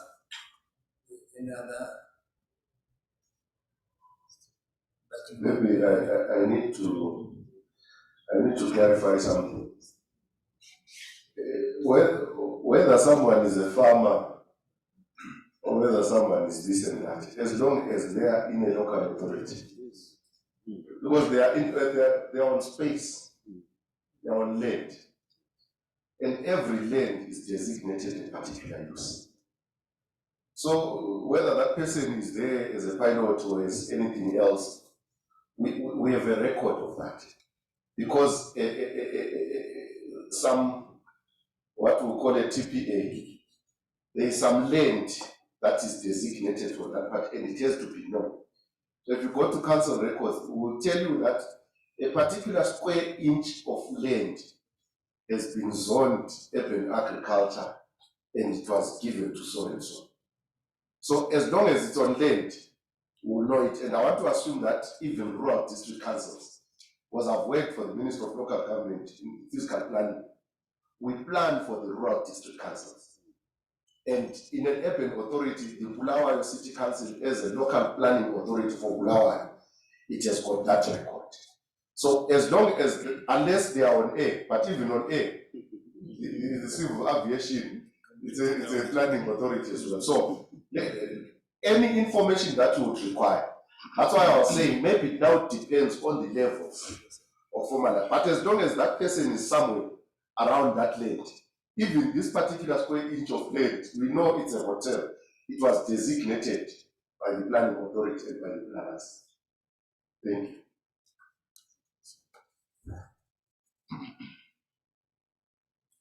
Okay, thanks a lot. So we have those categories into 4 categories, 4 categories of formalization. So the other KPI is the access to finance for MSMEs. Here we are talking about, I think I'll split this KPI so that we have two indicators. One to do with the value of credit facilities from financial institutions, and then one to do with the number of SMEs with access to facilities from these financial service providers. The source being the Reserve Bank of Zimbabwe. Normally they publish their quarterly reports, and also in their monetary policy they also disaggregate data in terms of deposits from individuals, from SMEs, and loans to SMEs and so forth. So that will be the source of data, because they aggregate the data from commercial banks, microfinance institutions, and other institutions, non-bank financial institutions like SMEDCO and IDBZ. So there will be maybe a good source for to appreciate the level of access to finance to MSMEs. I don't know if there will be other sources besides RBZ. There might be other institutions that might not be under the regulatory authority of RBZ, like the credit services or cooperatives. Those maybe we can also, maybe we can have that discussion to say, can we find data to include those? So if data is practical to obtain, then we need to include. But the most credible source is the Reserve Bank of Zimbabwe. But I think let's open up for discussion in terms of that. But as I said, I'm going to split that indicator into two. One to do with the value, and one to do with numbers, and also another one to do with the percentage of access to finance.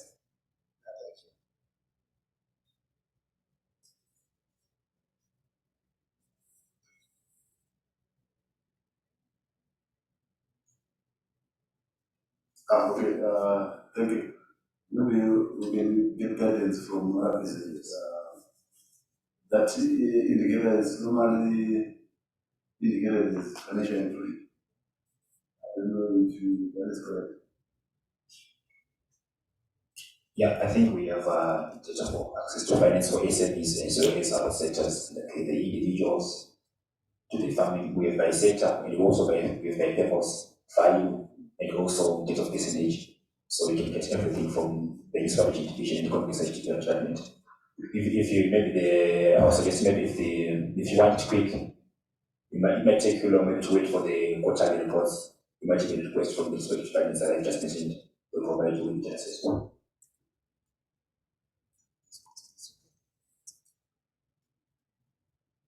I just need to get clarity from RBZ. That one we are covered on. But how about in cases where you've got non-governmental organizations? Do some of these NGOs declare?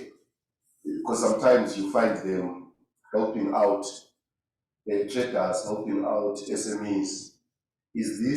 Does it then find its way to RBZ? Because I would think then the best person there, or the best institute or entity, would be the associations that are associated now with this particular NGO. I know there are quite a number of them in Malawi where you hear that traders have been helped, or on a monthly basis they are being loaned this, or they are being given, whether it's a loan or a cash out or what. But at the end, I think it's access to finance. So I don't know if it finds its way to RBZ. If it does, then I think there'll be a better place. But if it's not, I think like the consultant was saying, do we then have these other organizations that will provide us with this type of event? Okay. Yeah, I think all the disbursements of credited loans is done through the banking system. So if any loan has been advanced to any institution through the banking system, they are able to tell it. But if it's done through other channels that are not formal, then it becomes difficult for us to help.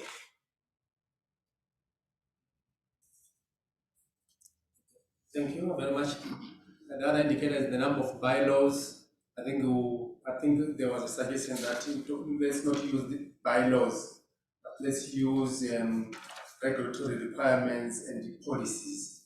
So here we are seeing a number of regulatory requirements and policies logged for review. Here we're talking about a number of those reviews. Then the data source, we will remove the Zimbabwe Chamber of SMEs to put the SMEs associations, and also as the ministry and local authorities. So here we will not use the term bylaws, but we will use the term regulatory requirements and policies as guided that there are quite a number of also other MOUs or other notices that the local authorities normally issue. So the data source here, we are proposing that it will be the local authorities themselves, the associations, and the ministry. I don't know if I can capture that as the data source after replacing bylaws with the regulatory requirements and policies, review of regulatory requirements and policies. This is what Sorry, sir. Like I'm backtracking, but something just in my mind. I just want to share with the colleagues and the access to finance. Do we think we will have interest in the debt burden on SMEs?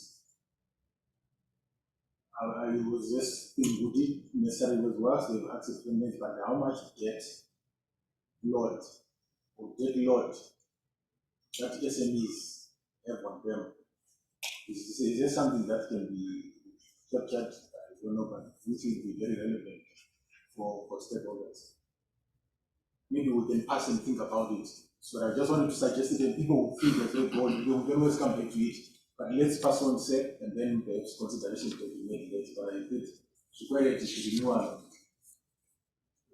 Maybe on your own, some will know what the rule of contracts. But I think my proper fully, but it is also about. I just wanted not to leave it. I don't believe what not what you remember.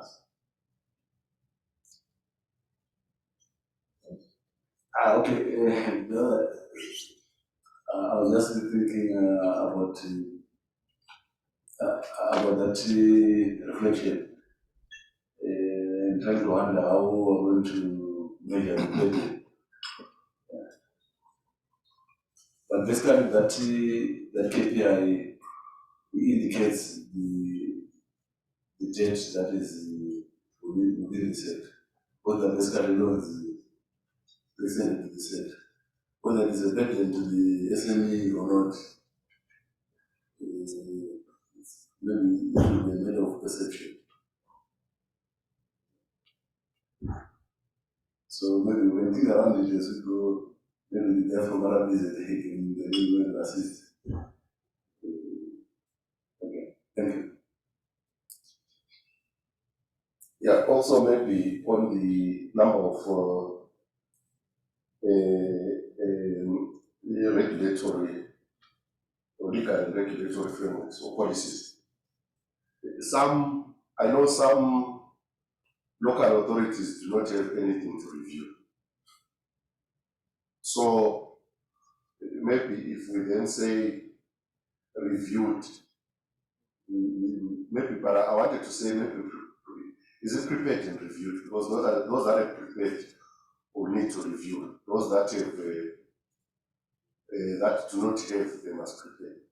So that we don't isolate those that do not have anything to review. Yeah. So it was just that.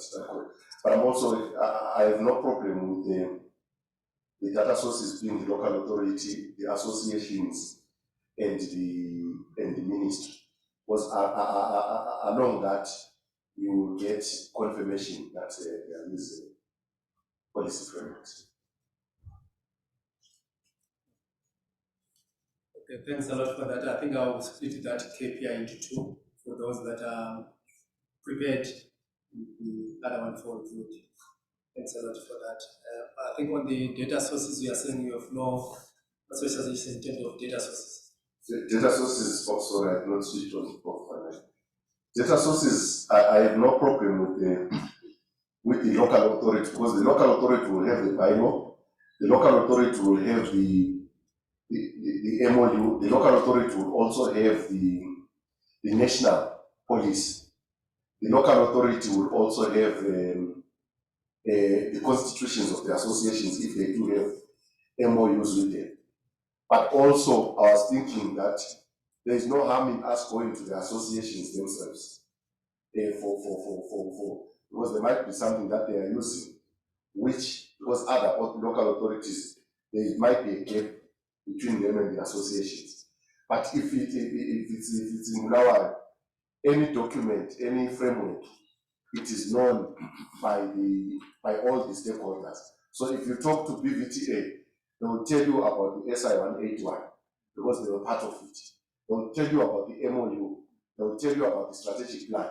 They will also tell you about the informal trading policy. So I'm saying, but in some cases, we might be having something that is unique. So there's no harm in us getting it from the associations, but also from the ministry. Because today I noted the SMEs Act. I was telling my colleague that I need to go and have a workshop on the Act itself and the other policies that I discovered. Because maybe we were just blinkered on what the public service or the Ministry of Local Government has. So now, with this in mind, we now need to expand our territory in terms of observing these laws. So I'm happy with those to the ministry and the associations and the local authorities.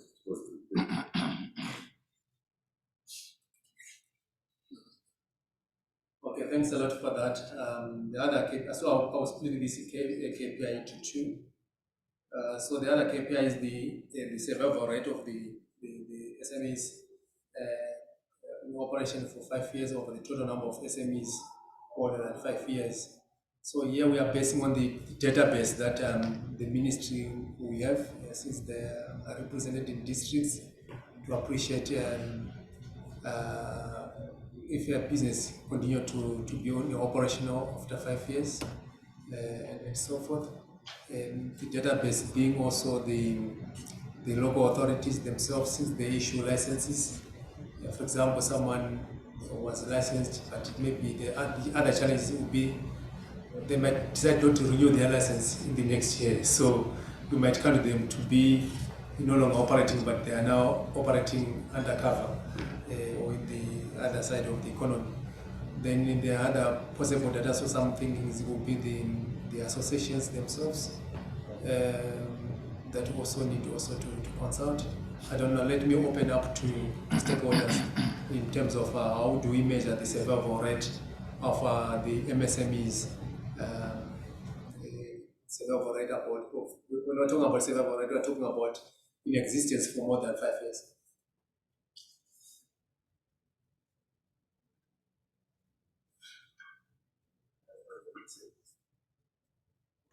Yes. What is also of interest when we're talking about survival rate, we need to take cognizance that a certificate, they will still be holding their certificate, but they will not be operating. So in our office, we will record as if they exist. So we can only tell where they used to pay maybe service fee. If they go to the city council and then do their business, they pay. Unless if the local authority also have separate record to say how many vendors have paid their subscriptions this month. And then we see if they are dropping drastically, then that's an indication that they are falling off the radar. Because the challenge is they hold on to a paper that we used to record them as they existing. Thought.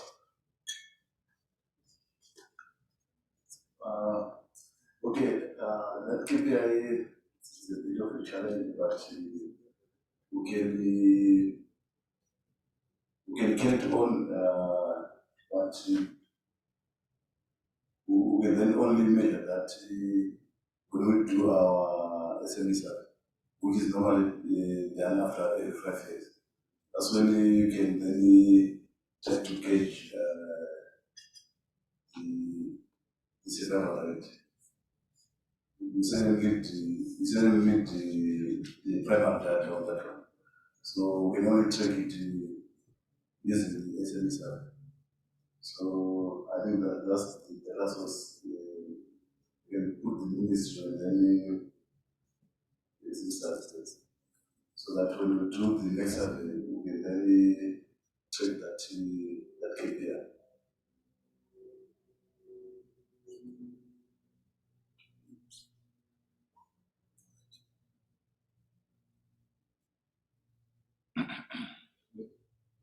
Maybe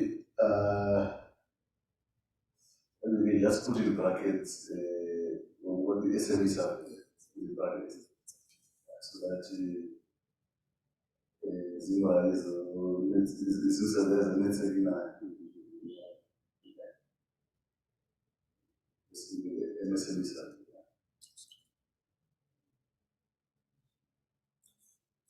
No. Thanks a lot for that.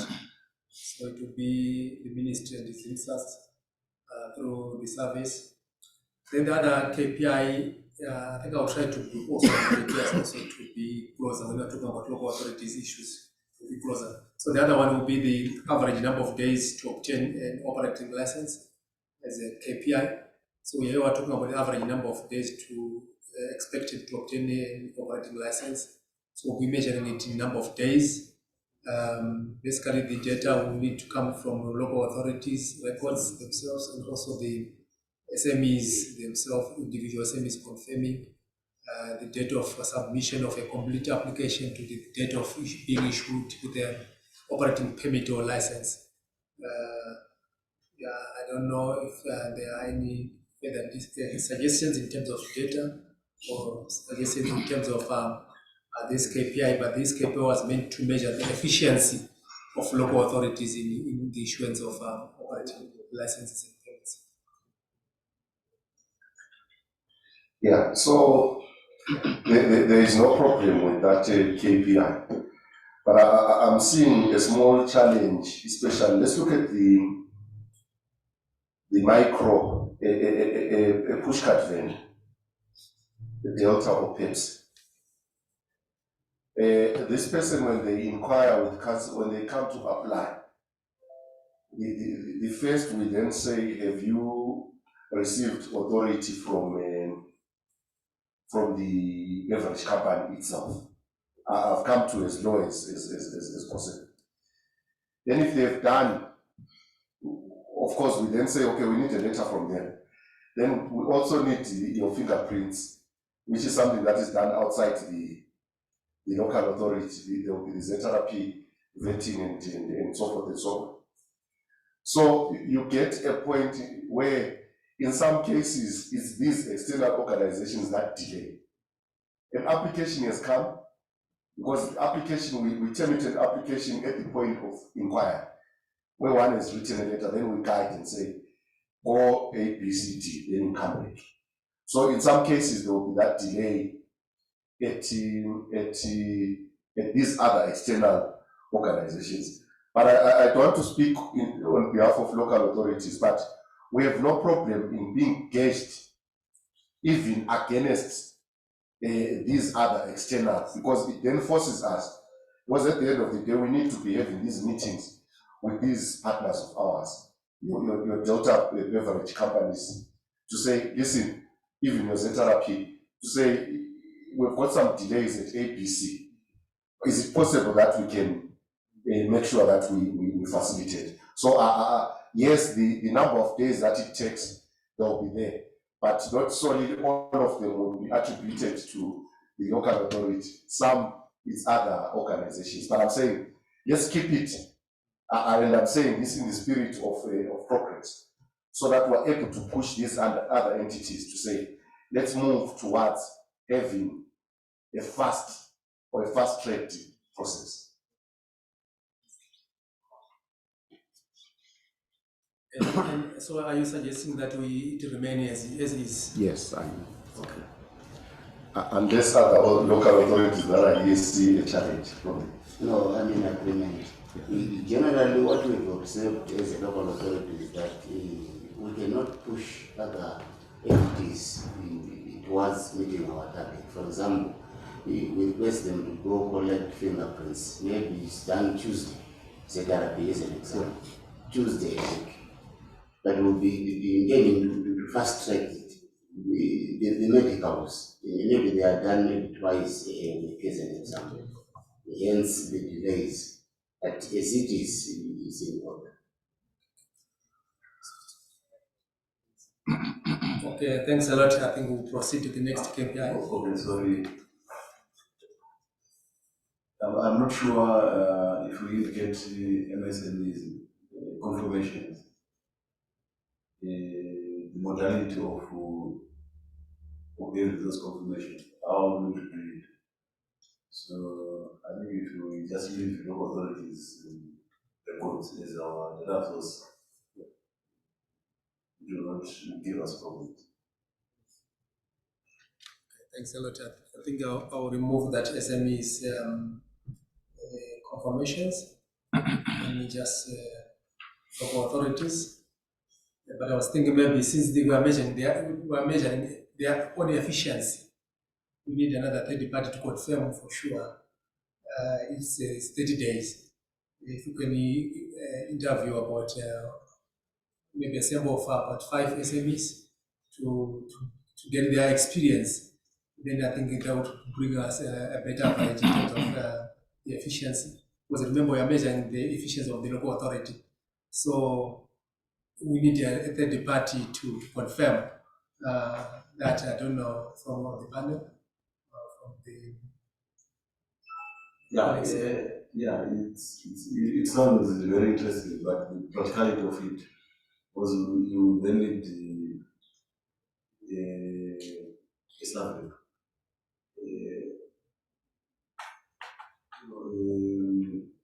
A scientific process to do that so that you remove issues of bias and also etc. So if you put it like that, we may have challenges because you then need a proper survey to remove the issues of bias. I concur. It's one of the best because you need to go to the person who has been given a license to say how many days. But it's, as he is saying, it's the how part. How are we going to do it? And in most cases, the surveys that have been done, it is based on the mood of the day, on these associations, and also based on the newspaper article that is moving around for that particular day. So you then, it's then going to be very difficult. But it would have been ideal to say, let's go to them, but will they be sober enough to give us? That has been the challenge in most cases. Thank you.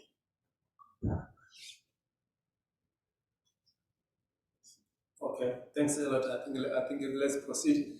So the other indicator will be to appreciate the revenue from SMEs to local authority coffers. So here I think I'll split the KPI to be in terms of the value and also the percentage contribution of the SMEs revenue to total local authority revenue. So there will be two indicators here. First of all, it's not the number here, but it's the value. So we're talking about revenue that the local authority received from these MSMEs, also the percentage contribution by the sector, the local authority revenue. Okay, please go ahead. Yes, sir. On revenue, I think it would sound quite clear if you say revenue, but I'm not sure whether we would not want to take interest. If at all there's something like that from the local authorities and the type of revenue. Are these license fees or their fines? How are they, which part are they getting more penalties from our people that they are? I just think we cannot assume that it's good revenue or bad revenue. We just want to understand it. So I thought perhaps we could extend our thinking towards that. If we need it, perhaps it's part of what would help us. If there are fines, it means there's trouble down there. But if it's a revenue that's coming from nice registrations, then we think there's compliance. So the two figures speak to different things. Yeah. Please clarify on how you are going to split that one. I am comfortable with the revenue from MSMEs to local authority coffers, and I concur as well, because the where from is this money coming, or the leasing of this revenue, it will be critical for the local authorities, and not only the local authorities, but also for government. As he is saying, if we are getting this, a lot of this coming from fines and non-compliance, then there is a challenge, but those challenges would need also to be scrutinized. But also, there is something that is coming in these days. I think I spoke about it yesterday, is part of this revenue being plowed back. Because this is what they are crying about down there. They are saying, you are collecting and you are using it for what? I don't want to, yeah, so, but as a listening local authority, when it comes to budgeting issues and ring fencing, I think the ministry also will benefit from that, to say how much of it is being plowed back for investment, whether it's infrastructure and so forth and so on. And this will then help us in the budgeting processes. And also, remember, there was that challenge that we had in the morning where we were saying we don't see the MSMEs in the budgetary processes. And they were saying you must coin. So once they know that we're talking about money issues, they will be there and they'll be part, and it helps both of us. It helps both groups. So how much of it is plowed back? So that at the end of the day, I think even when it goes back to the awards there, on which local authority is plowing back, these are part of the KPIs on those type of awards. So, but there was another one of value that we were talking about. I just wanted to hear about it. I didn't get that one. You were saying you wanted to split it into revenue and value. Yeah, to have okay. Because here it's just sort of judging by the matrix here, whereby we have got value and also percentage. So we are saying of total revenue from SMEs, how much is it? Then it is in proportion to the total revenue to the local authority. What percentage is it? Is it 15%, 20%? I think I've captured also the suggestion in terms of plowing back into the investments that will benefit MSMEs. I think I've captured it here. Again, yesterday when you mentioned it in terms of plowing back, I think that will be another KPI. No, I concur. Value and percentage is critical. Now that I understand. I don't want to just assume that our friends are always ready to divulge their revenue figures. Are we so sure we will succeed? Local authorities, because you have to think, if you are given a value, and then even if you are not given the gross figure, but you are told that these revenues were 15%, and this was the value, you always nicely calculate on the whole and find out that. So it's I think maybe I don't know how ready they are to collaborate on certain information, but let's leave it there. The ministry will find out when they go there, but it's an area which sometimes it's not very easy to come out.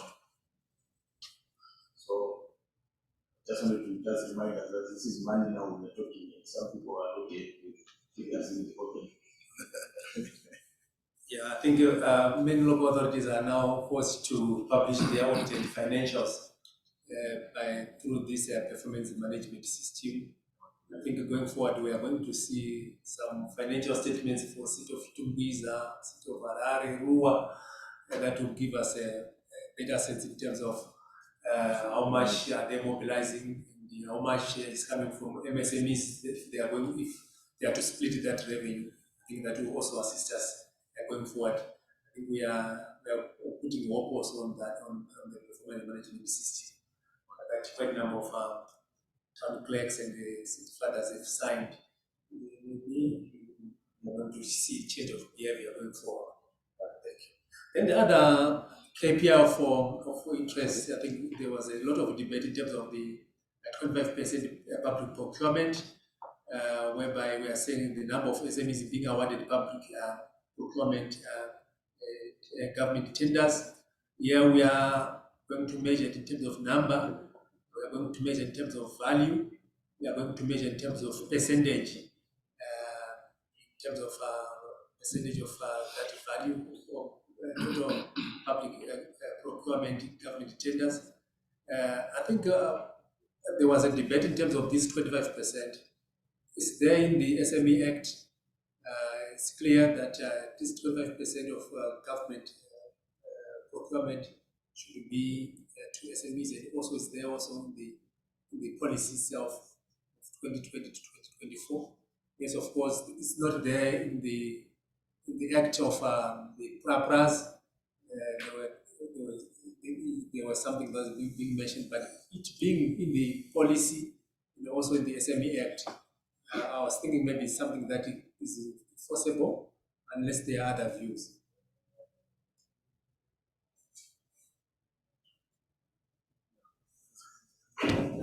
Like I said in the presentation, we expect the ministry to make a follow-up or issue a circular or lobby with the parliament, use all other means possible if you want to enforce that. Because in the Act, it's only speaking of women or women predominantly led by women. But like I said, a certificate of incorporation only has the name of directors. It says Sango Isaiah and my other colleague. It doesn't speak of the representation in the certificate. And when they register, they go for the jugular, they go for the corporates. So they are registered enterprises, corporates.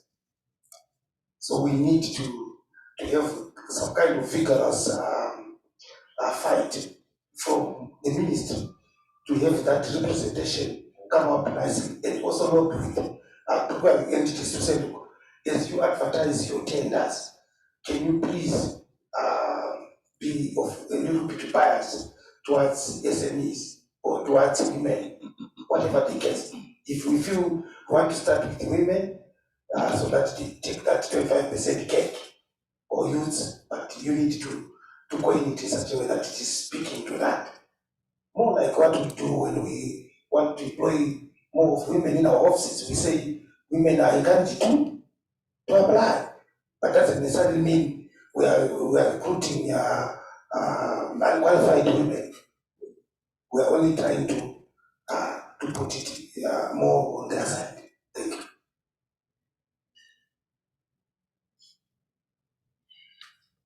Yeah, please go ahead. Yes, I think just in addition to what my colleague was saying, harmonization is very important here of the PPDA Act and all the policy instruments that are held by the ministry. That's the first thing that is very critical. Because up to now, so as you can see, as you're Googling, that class is actually seeing it as a recent initiative to ensure that it's in a very structured way addressed. Yes, there are sentiments across the country in this understood, and there's actually a law review of the PPDA Act that's going on. But what will come out of it, we are not knowing yet. There's been a commitment, and obviously political commitment to ensure that this is really clear. Because currently the PPDA Act, it simply gives it as a matter of discretion on the part of the PD, whatever public entity, even the ministry itself, it may not even apply the preference aspect. So harmonization, and I think the data is going to say, let's seek the clarity in terms of exactly where are we, because procurement corporally is under the jurisdiction of the PPDA Act, and it needs to be in harmony with what else is there, and talk to other legal instruments but clearly, I think that's a first step. So that being the case, further to that, then comes the implementation process, which I think PRAS will take on board once it's clear in view of the definitions that we've now received. So the definitions, for PRAS to use the definitions very simply, to simply go to the SMEs 8, and then require OPEs to comply accordingly. But once it is harmonized and it is clarified exactly where this thing starts. But all instruments that PRAS is using right now do not disaggregate. What you will find, what they can tell you is domestic and international. Because the PPDA Act is very clear, it clearly stipulates domestic procurements and domestic business. That number, if you call PRAS now, they'll give you even on a monthly basis, even on a quarterly basis. But for PRAS to incorporate this into their instruments, it won't be very difficult. It comes through the policy structure. So that harmonization is very important. So like you say, there's that aspect that needs to be approached officially in terms of, so where do we stand with this? And then it will be addressed.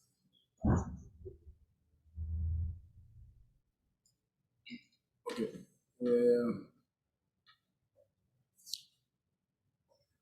So maybe in terms of coining the KPI, how is that one? Is it taking into consideration the current situation? Is it possible to coin it that way, or maybe in future, if you let me do those processes, we can dedicate it as a KPI? How is it like? In my view, you can come in later also. In my view, because so far what we stand, if we're standing by what is there, it is possible for PRAS to begin to assess, once we have an official request to the organization, that would you, from the onset of work, I'm believing all this process, there's an implementation process where you then contact all the agencies officially, that there's a national tool that you now fit into, we now require you. Then obviously tools will be adjusted to ensure that they capture that. So that is the best way to do it.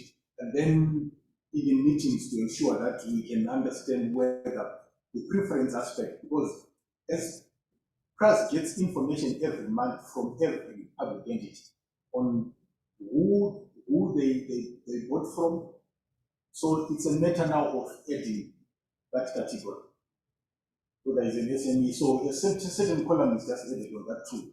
And therefore, the instruments are very active and alive, but I think the process of implementation will simply require an agreement of, so that they can indicate what means they indicate which procurements they, or tenders that they process with preference towards women. But at the end of this point says, when the PEs are made to understand what a woman is. So this is where the catch is. They are unable to report it because they don't know where of a woman, which ones are youths and where SMEs, or whether those right now it's women and youth. Those are the preference groups. So the SMEs, we would now want to come with the SMEs definition, but currently I think it's women, youth, and those are the groups that are specifically captured. So as I'm saying, the harmonization thing is very important, and it will also stipulate whether we are saying SMEs or special groups as the women and youth groups.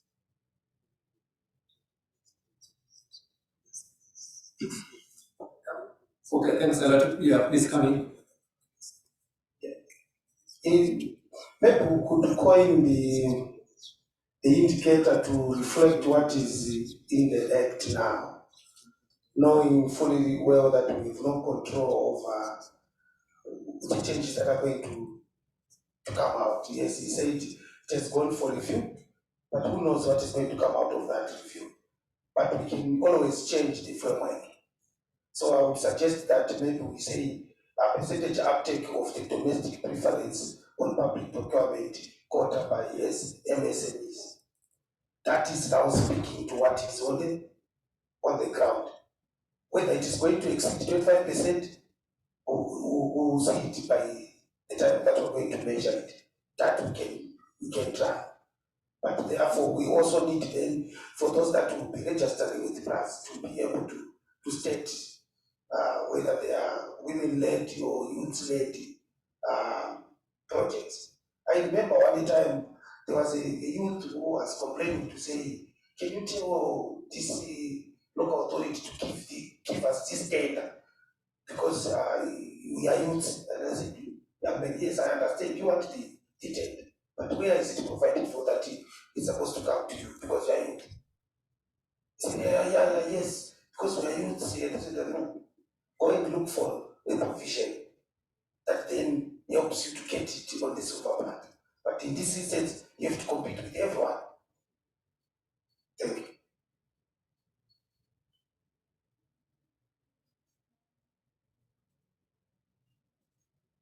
So I'm sure you can see that at the bottom of everything is how we can tie in women, youth, SMEs things together, then bring them up through all institutions, through the registration processes, then data can be captured, and then that's supported. Okay, thanks a lot. I think from what I'm gathering is that it's very possible, but there are certain need for some internal engagements between the ministry and the PRAS and other stakeholders to share the statutory regulatory requirements as in the Act, and also to do the necessary lobbying. I think also it will be also necessary also on the PBD Act that is under review. Also, maybe if the ministry also can also try to lobby for the inclusion of that 25%, so that we harmonize the acts. Because the SME Act is quite clear in terms of 25%, not less than 25%, but the PPD Act is quite loose. It doesn't give any percentage. Talk about preferential treatments, this and that. So I think there will be need for that harmonization and also to do the necessary consultations before the bill becomes an act. I think that will be the recommendation. You can come in, sure. Can I further put this to the House? That in as much as we said on day one that 80% of the business that is happening in Zimbabwe is done by SMEs, I would also want to say 70% of the budgets of the public entities is all about procurement. So which means there's a big cake for the SMEs in procurement. If we tie those two, you see that there's money there. So if you can push it, because there's a lot of money there. 70% of the budgets when we visit to entities is all about procurement. Umotinga. So go for it.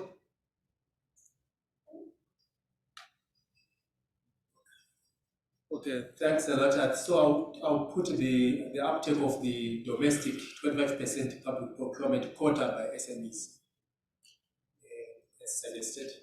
Then I'll split the indicator to include the number of SMEs taking advantage of that quota, the value, and also percentage of value to total procurement cost, price, whichever.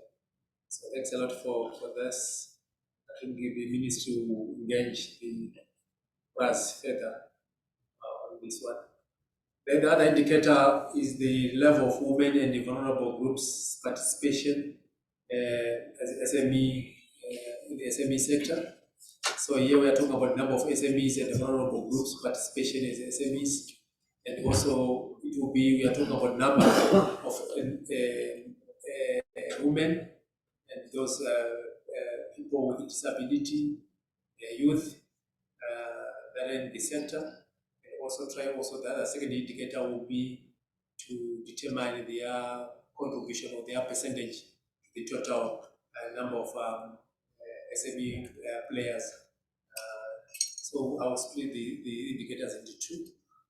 Maybe The data source, we need also to agree local authorities, database, also include also the data. Some of them have indicated that their data can be split into gender, but it will be difficult. For example, if it is it's a corporate, it's a company registered, it will be difficult on that aspect to appreciate the gender part of it. Don't go beyond the directorship. Then the other one will be the SMEs associations, and also the something maybe the Ministry of Women Affairs, cooperative and SME development. What was the suggestion from the participants?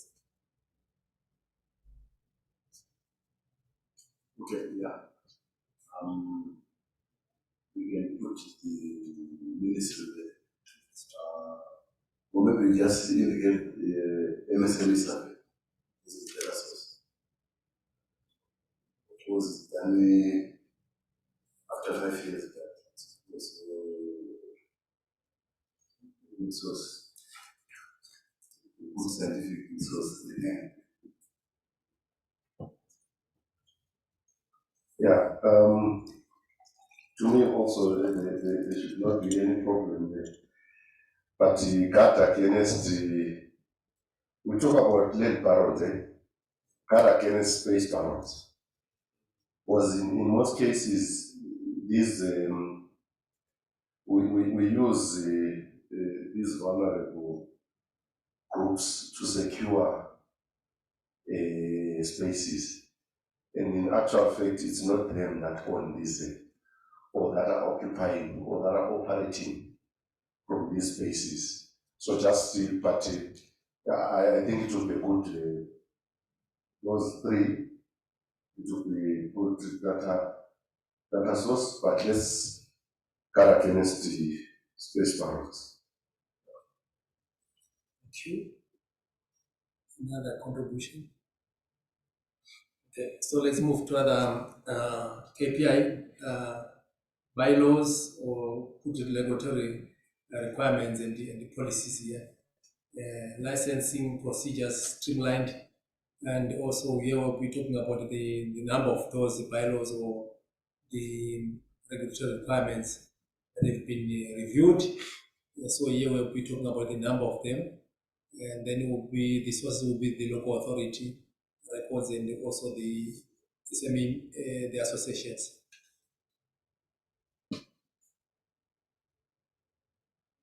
So here we are talking about the streamlining of the harmonization of the policies and procedures, the procedures of obtaining licenses.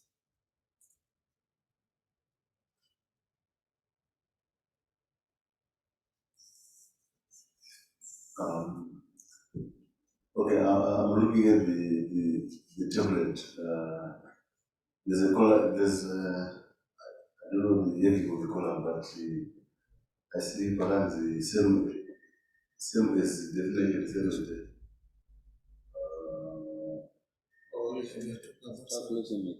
calculation methodology.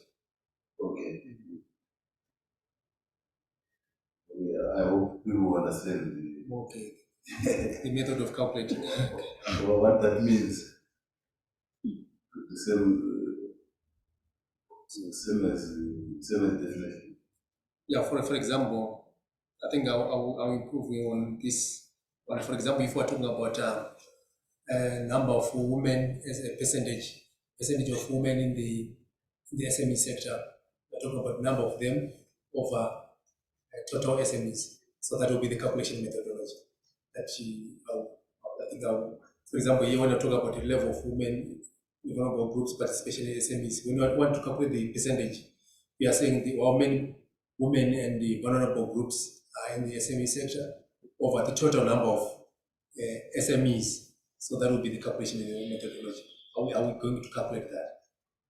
I think I will improve here in terms of putting the total number of women in the sector over the total sector players. Oh yeah, that's, I know you were tight on time, but you need to indicate the methodology that is going to be used to calculate.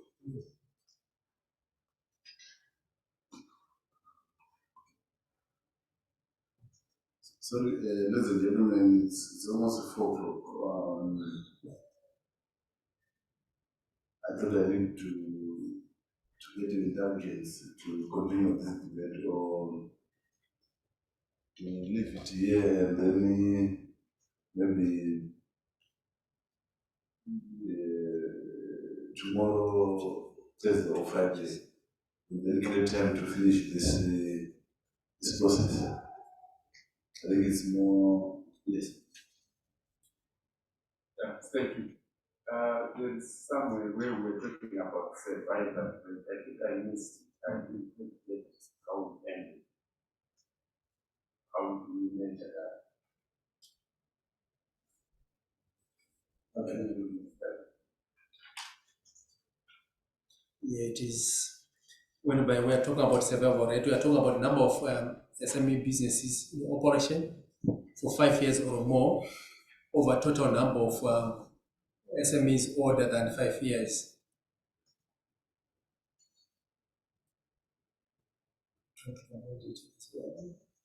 Yeah. So what we then suggested was that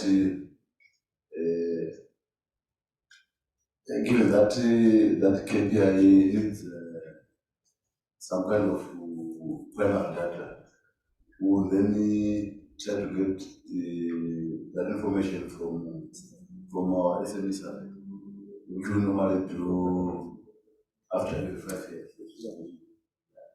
So then we will then design the questions that will respond to that KPI, so that we collect data. So we are left with 2 pages for Friday. So we are saying we are supposed to meet on Friday. For now, I don't have the date, but I hope we become. Yeah, no, I'll be coming tomorrow. Tomorrow after Friday. Yeah, sure. Yeah, and then we'll then create time to discuss this. We'll certainly make sure, because this is more important than the time of what you are going to. So on Friday, we will be touching about the 2 remaining outcomes and also the outputs. All the outputs, we haven't touched on them. So it will be 2 remaining outcomes and all the outputs. Okay. So I'd like to thank you, ladies and gentlemen, for your commitment. Normally, you will not find this kind of commitment. I would like to thank you for that. So let's meet tomorrow. I'm not sure if I sent you the program for tomorrow. Tomorrow after Friday. Not yet. We also need the presentations, if you may please. Yes, sir. If you may please kindly send us the presentations that you were presenting.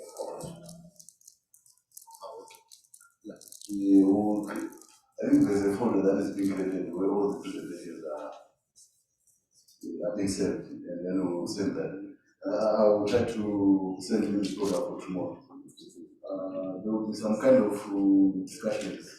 Maybe first some kind of panel guided by what is in the program, and then we have some group work and then plenary to discuss some of the issues in terms of SME development. So I'm told there's team, so we can figure out as we go. Thank you so much. I think, Tim, let's discuss this one. Maybe our colleague here might not be available maybe on Friday. The other one, the social protection scheme for SMEs to bounce back better from crisis, whereby we are talking about the value of social protection schemes for SMEs to bounce back from crisis.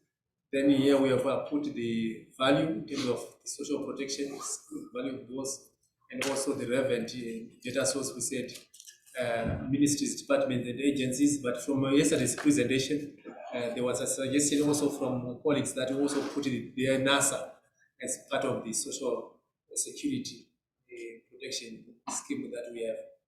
I don't know if this is agreeable. We have NASA, the other agencies. Just put ministries, departments, and agencies. But there are quite a number of them that provide social protection services. In the event of disaster, we have got we have got quite a number of them. We have also some funds that can be put in place by the ministry to respond to quite a number of crises. I don't know, what's your view in terms of data sources? And also, this one is a KPI. Also, the inclusion of NASA as yesterday's discussion and deliberations. Maybe we need to borrow from PSMI engagement with the government. If you look at it, the guy was very innovative, came up with a package to say I can give medical aid to government employees, and they are benefiting through it. So in this case, we are trying to imagine someone coming up with another one of this stage, and then roping in SMEs to contribute for their survival in bad light or in bad days. So, but to be able to identify, to say it's Isago or it's NASA, it depends whether they are able to come up with that facility. It's a new facility. So we can dream, but are we able to dream for them? It needs an entrepreneur who then says, I have seen the gap, I'm providing this service so that they can benefit. I'm not sure whether we hear from NASA, whether NASA is a new package that can suit them, because these are not regular income earners. So some of these guys, they get money after 3 months or 4 months. They are lucky. Those that get money January to December. It's a very good to thinking, but we need to be looking at that in that context to say, are we thinking for someone else to take it over? Or are we saying NASA can tweak whatever provisions they have now to be able to provide this? If I was an employee at NASA, I was going to take it to my boss and say, look, there's an opportunity for us to engage SMEs and get money, or have a business partnership of some sort. Just like I mentioned about the medical aid fund for government employees that they get now from PSI or PSMI. Thank you. Okay, thanks a lot. So he's saying leave it as is. I'll do some consultations and then come back on Friday when we'll be having final discussion. Yes. Please make sure that it's safe for making some changes.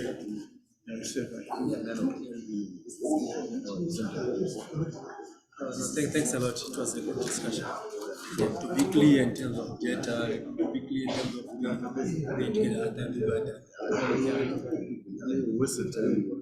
yesterday.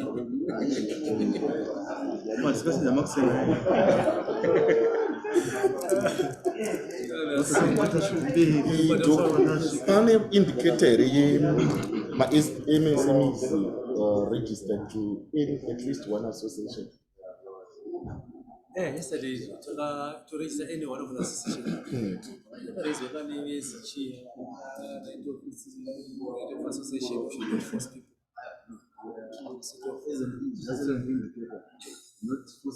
We are not forcing but just as an indicator. Yeah. But here we're taking it to I think we'll put it in the because it's critical to measure, to check, to find out those that are members of associations. I remember when an association that you can only send the person it's quite but I think it's also need to also be put here. Yeah, because even my companies, they are registered, they have my associations, my big corporates. So we can't say my MSME. for 5 years. We're not forcing them. We are not forcing them. We're encouraging them to Yeah. But also we need to check with how many are there, how many affiliated. Yeah. Okay. So see you tomorrow. You are around tomorrow. So I'm keeping this. Or Yeah, you're keeping this for sure. Because I'll be making edits on this one after we have So I think a lot of ground is covered. Yeah, because something that is new, Yes. that debate is quite important, especially to be clear. And also, when we are doing some of this time, it will be easier because we have the basis in terms of how easy it was to collect the data and so on and so on. Also, other KPIs of interest that are important. Thanks a lot, Mr. Leno. All right, thank you. Okay, so just rush out.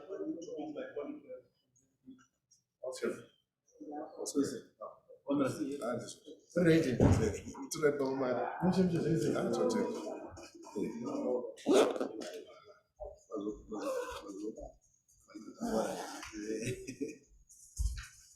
very pleasing.